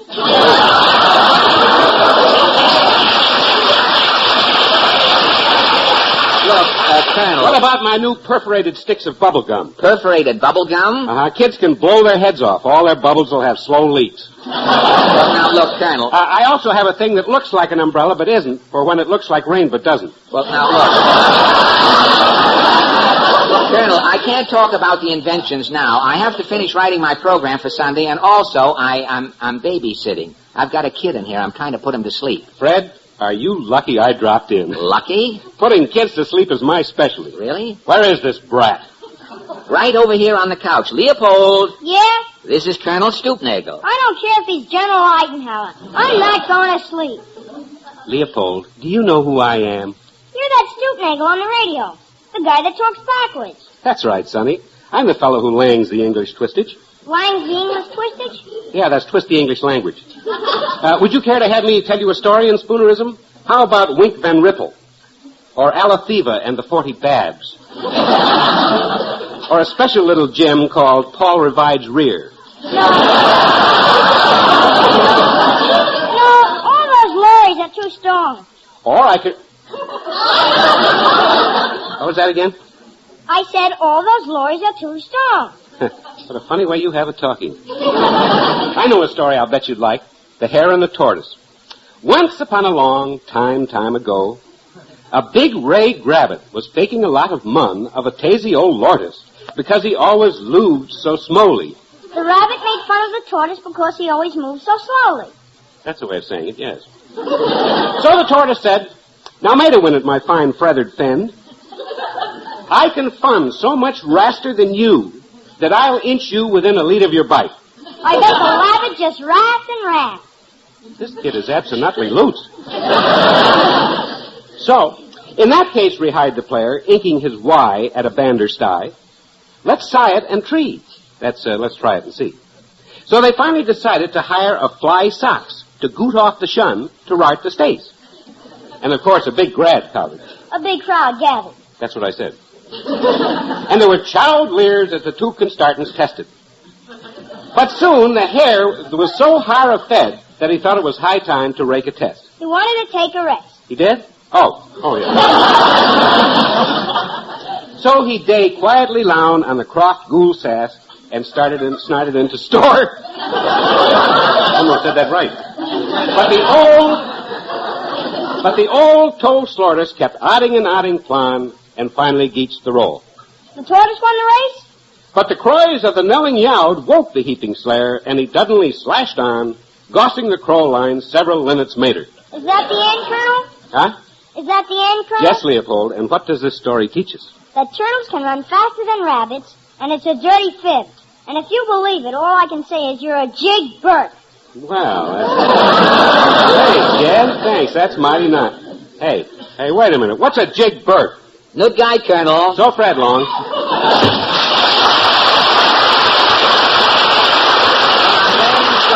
Now, Leopold, get back on that couch and go to sleep. I don't feel sleepy. Kill me. I'll try one other thing first. I have some children's records here. They're supposed to put kids to sleep. Put on a record. I defy you. All right, here's a record. Here's a song, Down by the River, sung by Gwen Conger and the DeMarco sisters. Now, close your eyes, Leopold. I'll start the record. Listen. Leopold. Yes? Are you asleep? Are you kidding? Now, Leopold, if you don't get some sleep, you'll get bags under your eyes. Look who's talking. Leopold, please, it's 9 o'clock. 9 o'clock? It's time for Hopalong Oglesby on the radio. Hopalong Oglesby. If I don't hear Hopalong Oglesby, I won't go to sleep. Leopold, if I turn it on, will you go to sleep right after the program? I'll take an oath. Okay, I'll turn on the radio. Now listen.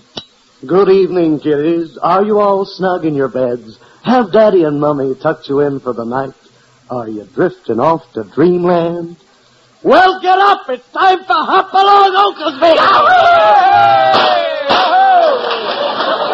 And now for another chapter in the adventures of Hopalong Oglesby. Last night, kiddies, you remember we left Hopalong in a tight spot. He had cornered Dead-Eye Dick, Jesse James, and the Dalton boys in a deserted silo. And then Hopalong discovered he had no gun. Fortunately, nobody noticed. Hopalong has been pointing his finger and yelling bang, bang until Lulu Bell could get back with his gun. As the scene opens, Lulu Bell comes riding out of the gully. Whoa, Ponder. Lulu Bell! Here's your gun, Hopalong. Are them varmints still in the silo? I got 'em trapped, Lulu Bell. Be careful, Hopalong. They're the roughest, toughest outlaws in the West. It's me or them, Lulu Bell, and it ain't gonna be me. Give 'em what for, Hopalong? I'll give them varmints one last chance for a shoot. Dead-Eye Dick, Jesse James, and Dalton boys, are you coming out? No! Then I'm coming in. All right, stop it. Just a minute. You with the piping on your vest. This sketch isn't finished I'm yet. sorry, Mr. Allen. I'm Mr. Proudfoot of NBC. Your program is running over. Well, look, Mr. Proudfoot, we only have a few more lines and a couple of gunshots. If I hear one more gunshot, I'll cut you off the air. I won't go to sleep till I hear Hopalong Oglesby. Please, Mr. Proudfoot, Leopold here won't go to sleep. NBC has spoken, Mr. Allen. I'm going to ring my chimes. All right. You'll do it, too. Come on, Leopold. Where? We're going over to the Henry Morgan show. Henry Morgan will put me to sleep. I want to hear Hopalong Oglesby. You'll hear, Leopold. We'll finish our sketch on Henry Morgan's program. Come on, Leopold. Let go of my neck.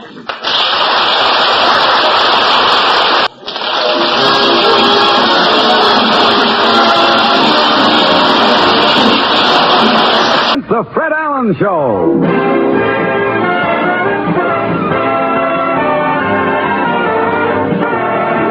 The Fred Allen Show with Fred's guests Jack Benny and Henry Morgan. Fulton Hopper, Minerva Pius, Peter Donald, Parker Finley, and Al Goodman and his orchestra.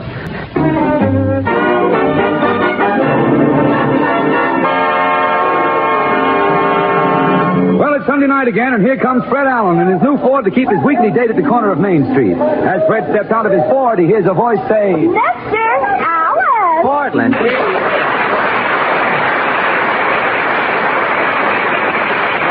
Portland, have you been waiting long? Oh, I've been looking at the pictures outside the newsreel theater. Oh, really? What's new in the newsreels this week? The Gregory Pecks had another boy. Yeah? They have 3 boys now. 3 little pecks, eh? One more peck, and they'll have a bushel. Yeah? Yeah? What is that? Well, I'd like to start things off with a laugh. With a laugh, huh? It would be better if you started things off with a joke, you know. Oh, a joke? Yeah. As the envelope said to the postage stamp, stick to me and we'll go places. Now, wait a minute. Now, look, wait a minute. Don't... Well, I'm as hot as last Wednesday. You are as hot as any corner of an ice cube. If I can keep up this pace, I'll end up with my own program. Yes, you will. The way radio is going, that is quite possible. Tell me, what else is in the news? Milton Berle has a newspaper column. Oh, I have seen that. I read it from right to left. You know, they have it in the paper where you do. Milton wants everybody to know he's a columnist. I know Burl walks around Lindy's on his knees so that people will think he's Billy Rose. Milton went out to Hollywood to make a picture for Warner Brothers. Yes, I saw that, too. It's going to take 3 weeks after the picture's made. He has to pop his own corn to go with the picture. When Burl's picture plays the Strand, it will pack the streets. Well, enough about Mr. Television. Burl is the only comedian I know who uses an air wick for a straight man. Say, I just happened to think. You told me to remind you about Jack Eigen. Oh, yes, Jack Eigen. Tonight will be the last time Jack Eigen's name will ever be mentioned on our program. Are you going to bid him farewell? Yes, Portland, I am. Let us bow our heads, sister, and face the Copacabana. As for the last time we mention his name, Jack Eigen.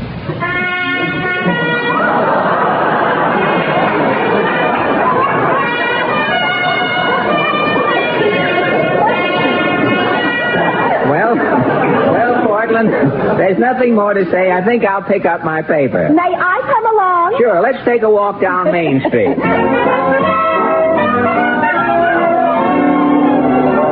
What does the paper say? Say, here's an ad for that radio program I'm going to be on tomorrow night. Oh, DuPont's Cavalcade of America, the life of Sue Chan. You know, he owns the House of Chan, and I'm going to interview him on the program. It'll be very interesting, my dialect and his blending that way. It'll come out.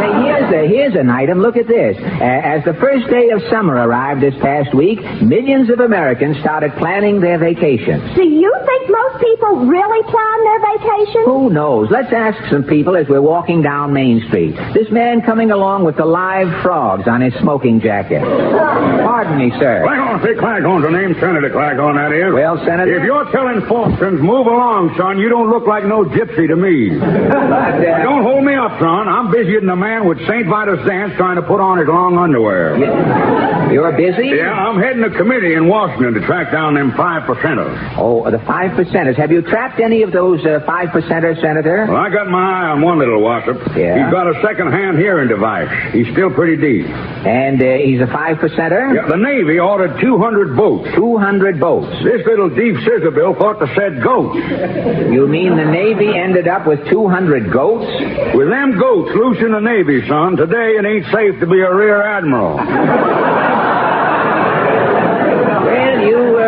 You sure have plenty of problems, Senator. Yeah, I'm keeping my eye on them red investigations. Say, do you think, confidentially, Senator, do you think communism is spreading, do you? It sure is, son. Them communists is heading for plenty of trouble. Trouble? Russia's taking over China. Where does the trouble come in? Them Russians are bringing borscht into China. Borscht? Son, when a Chinaman tries to lift that wet potato out of his borscht with chopsticks, there's going to be trouble.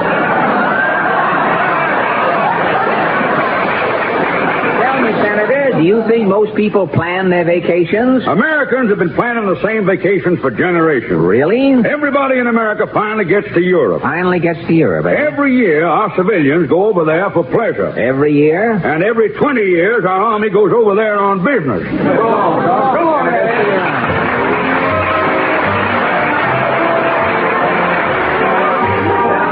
Come on, Portland. Come away from that jewelry store window. I just learned something. Really? The diamond is the hardest mineral in the world. Well, why is the diamond the hardest mineral? It'll make an impression on a woman. Hey, that's real good, isn't it? Look who's coming out of Howard Johnson's with the ice cream cone. Who? Titus Moody. Oh, hi, Mr. Moody. Howdy, Bob.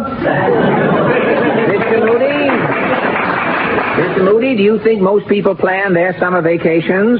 Why, it seems to me everybody spends their summers driving around in automobiles. You are in a position to know this? I'd say so. You would, really? Yeah, I run a roadside stand for motorists. Really? What do you sell? My sign says, genuine farm eggs, strictly fresh. Well, how many chickens do you have? I don't have none.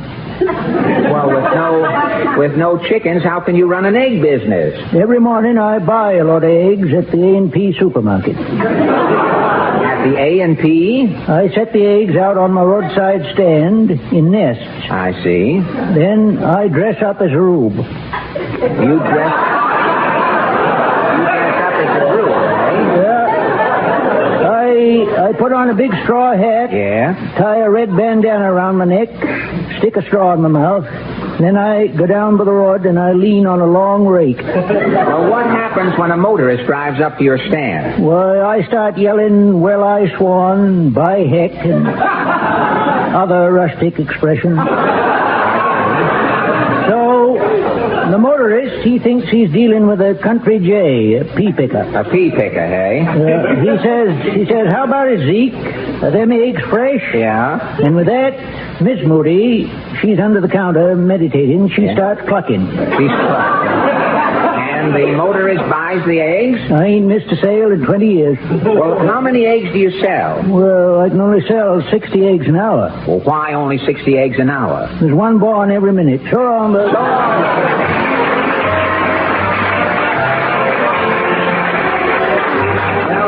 Portland, let's cross over here. Look who's turning the corner. Mrs. Nussbaum. Mrs. Nussbaum, do you think most people plan their vacations? Not me. In the summer, it's too hot for taking vacations. Too hot, you say? Last year at Far Rockaway, my little puppy, a water spaniel, is percolating to death. Oh. You lost your dog? Well, what did you do? To my puppy, I'm dedicating a poem. Oh, really? What is it called? A puppy on a hot day I wouldn't want to be. Yeah, it's a little doggerel, hey? Well, how does it go? A puppy on a hot day I wouldn't want to be. A puppy on a hot day could be someone else, not me. A herring on a hot day I would be. Likewise, a guppy. But one thing I would hate to be on a hot day is a puppy. A puppy on a hot day can wag his tail a minute. This will stir a breeze behind, but the puppy isn't in it. For a puppy, I feel sorry. On a hot day, he will pant. I can take my coat off, but a little puppy can't. Good night, Mrs. Nussbaum.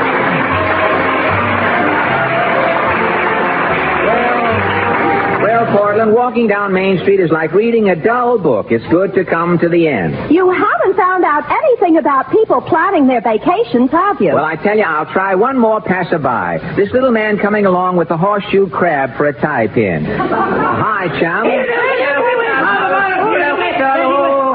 How do you do? Ajax Cassidy. Stand aside, me boy. I'm celebrating. You're celebrating what? Sure, the drought is over. The beer strike ended. Well, you look as though you've been making up for lost time. Yeah, I think I drank too much beer. Really? Why? Every time I perspire, me perspiration has a head on it. Well, tell me, Ajax, do you think people plan their vacations? Now, me boy, I don't plan nothing. I have the same vacation every summer. You do? To get away from the humdrum routine, the grind of doing nothing all year. Yes. For me vacation? Yes. I go to work for 2 weeks. Come on, you boy. So long, Ajax.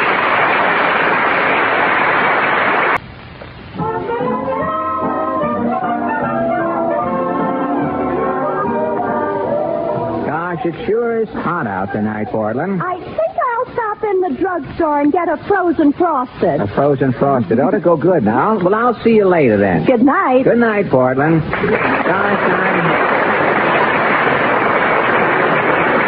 I'm sure going to miss Main Street, the jewelry store, the grocery, the pawn shop. Say, who is this man in front of the pawn shop with a moose head under his arm? Hello, Fred. Henry Morgan.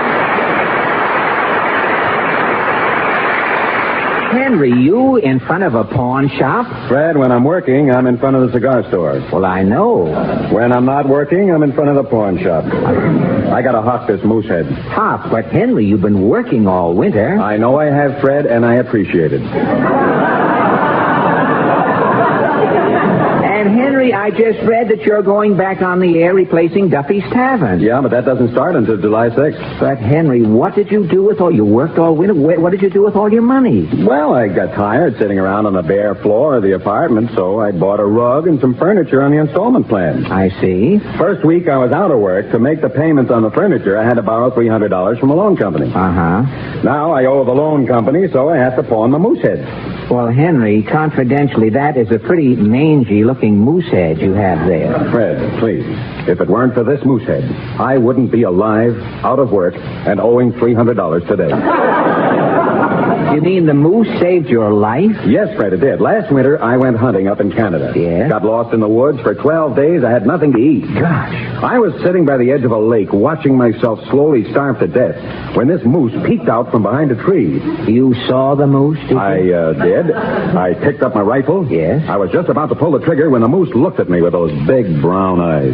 Yes? I didn't have the heart to shoot. I put down the rifle. The moose knew that even though you were starving, Henry Morgan, you had spared his life. Yes, and he was so grateful, that moose walked over to me and dropped dead.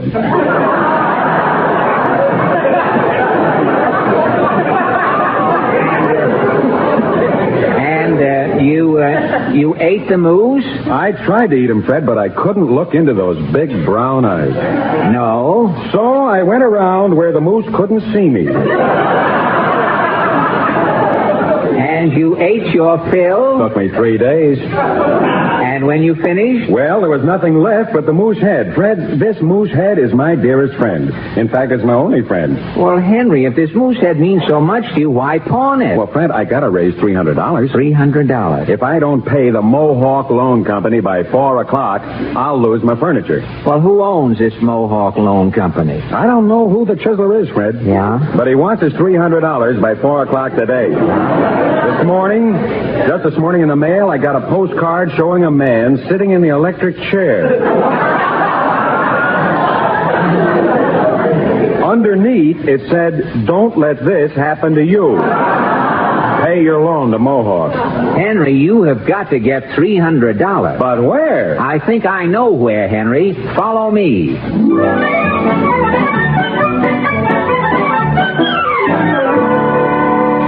Well, Henry, here we are. This is the Chase National Bank. I'll see if this party is in. Say, guard. Yes, sir. We're looking for Mr. X. Is Mr. X expecting you? Yes, I'm a friend of Mr. X's. Go through that iron door and down the circular staircase. Thank you very much. Come on, Henry. Fred, who is Mr. X? Henry, his name is never mentioned. Yeah, but do you think he'll lend me the $300? Quiet, here's another guard. You're looking for someone, gentlemen? Mr. X. Is Mr. X expecting you? Yes, I'm a friend of Mr. X's. Go down through this trap door and crawl through the tunnel. Thank you. Come on, Henry. Gee whiz, Fred, it's dark. Say, how much farther do we have to crawl? Henry, there's a flashlight. Who goes there? It's all right, guard. We have some business with Mr. X. Mr. X is in his personal vault. Straight ahead. Thank you. Come on, Henry. Help me open this door.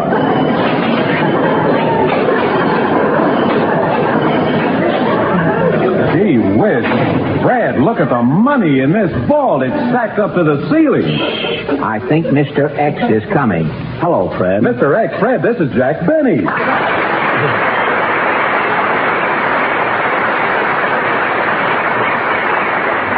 Well, Mr. X? You can call me Jack, Fred. I like to keep everything informal around the vault. Oh, well, thank you, Jack. I hope we're not interrupting. No, it's all right, Fred. A little rest will do me good. I've been counting steadily since 5 o'clock this morning. I've got a cramp in my tongue from wetting my finger.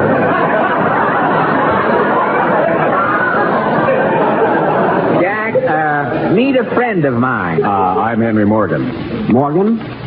Are you one of J.P.'s nephews? No, I'm not related to J.P. Morgan. You're not? No. Oh. Well, Fred, what's new?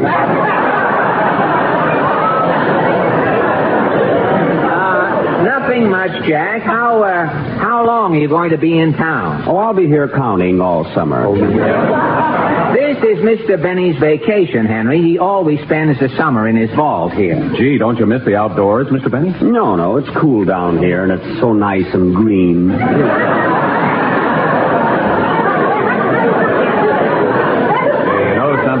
I wouldn't mind spending a summer down here myself. Mr. Morgan, is this the first time you've ever been in a vault? This is the first time I've ever been in a bank. You don't believe in banks? Banks don't believe in me.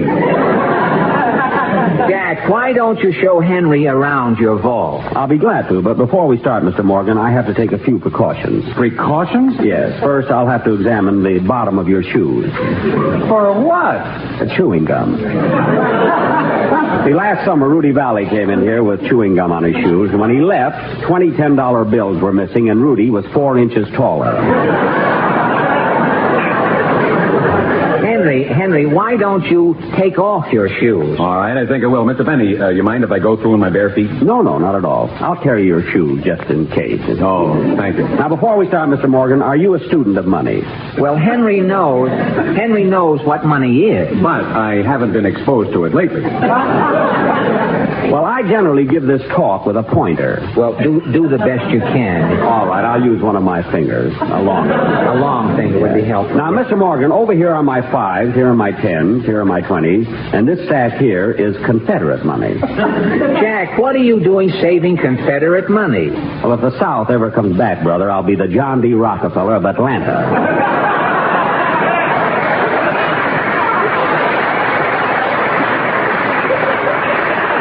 Tell me, Mr. Benny, what is this in the glass case? Oh, that is the first dollar I ever made. Well, it looks like a string of beads. It's wampum.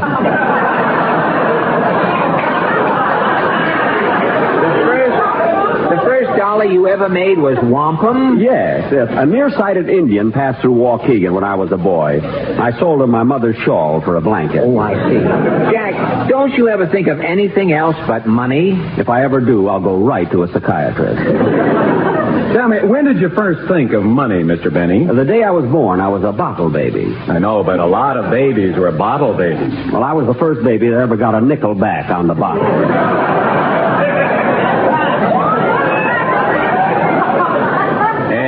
You've dedicated your entire life to the accumulation of money?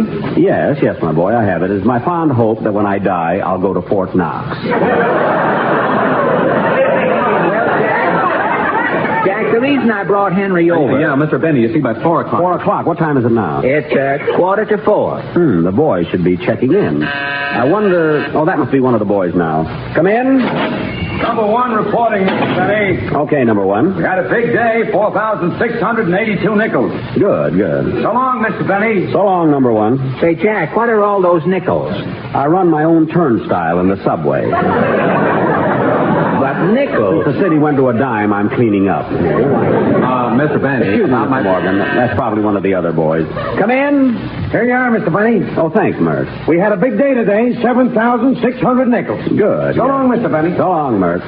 Jack, another turnstile? No, I also run my own slot at the automat. How do you... I have a compartment with a live herring in it. A live herring? When someone puts a nickel in the slot and the little window opens, yes, the herring feels the draft and slaps the window closed with his tail. Jack, you mean? I trained this herring and it was time well spent. Well, how long have you had the herring working for you in the automat? Only 6 months. He's already brought me in over $800. Say, Mr. Benny, by 4 o'clock, if I don't have $300... Excuse me, Mr. Morgan. Come in. Here it is, Mr. Benny. Thanks, Pop. I got a whole chimney full today. Good. Merry Christmas, Mr.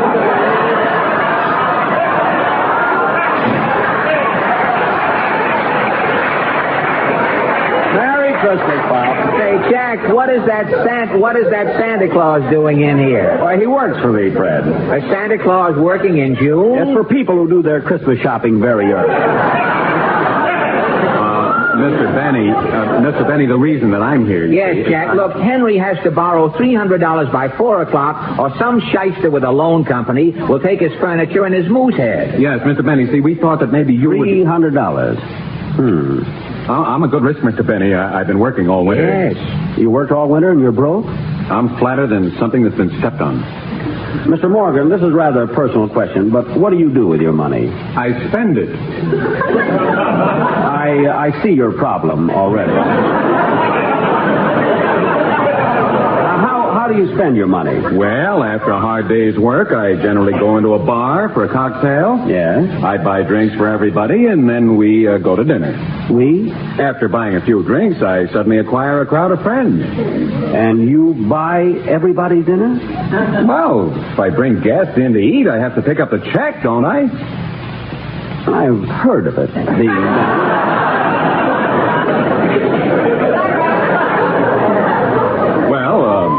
After dinner, the whole gang follows me to a nightclub. I pay the check and tip everybody wearing a mess jacket. Always end up broke. That's why I need $300. Mr. Morgan, if you would do as I do, you wouldn't need $300. Well, what do you do? Well, after a hard day's work like you, I go into a bar. And you buy a drink? First, I let out a shriek so everybody sees me, and then I faint. You faint? A crowd gathers. Somebody gives me 3 or 4 brandies to bring me to. I get up off the floor, shake hands all around, and leave for dinner.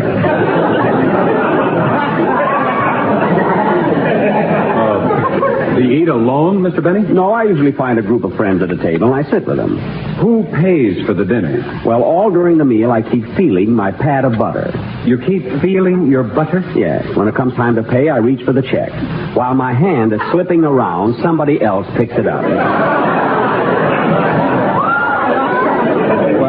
I'd like to know something. After dinner, do you go out to a nightclub? Always. I order champagne for everybody. Then just before the floor show finishes, I swallow 4 sleeping pills fast. 4 sleeping pills? Yes. I don't know how the party ends up or who pays the check. I just wake up in bed the next day well rested. You see, Henry, Mr. Benny really knows how to live. Well, nobody ever made me this cheap on my own program.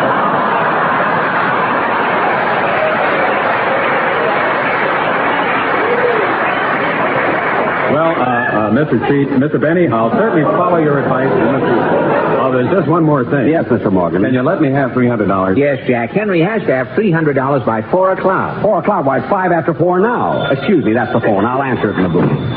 Fred, it's 5 after 4. I'm ruined. Now, Henry, don't go to pieces. Well, Fred, my furniture, my moose head, the Mohawk Loan Company will take everything. Henry, I'll go home with you. Maybe I can talk to the shyster who's president of that Mohawk Loan Company. Well, I'm sorry, fellas. I have to leave. That phone call was urgent. Some business just came up. Well, let's go, Henry. Maybe I can give you fellas a lift. Which way are you going? Well, I'm going home. I live on East 61st Street. Really? I'm going to East 61st Street.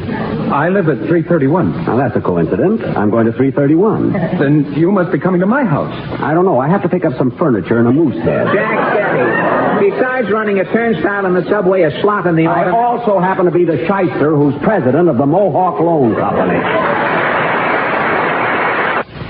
This is NBC, the national broadcasting company.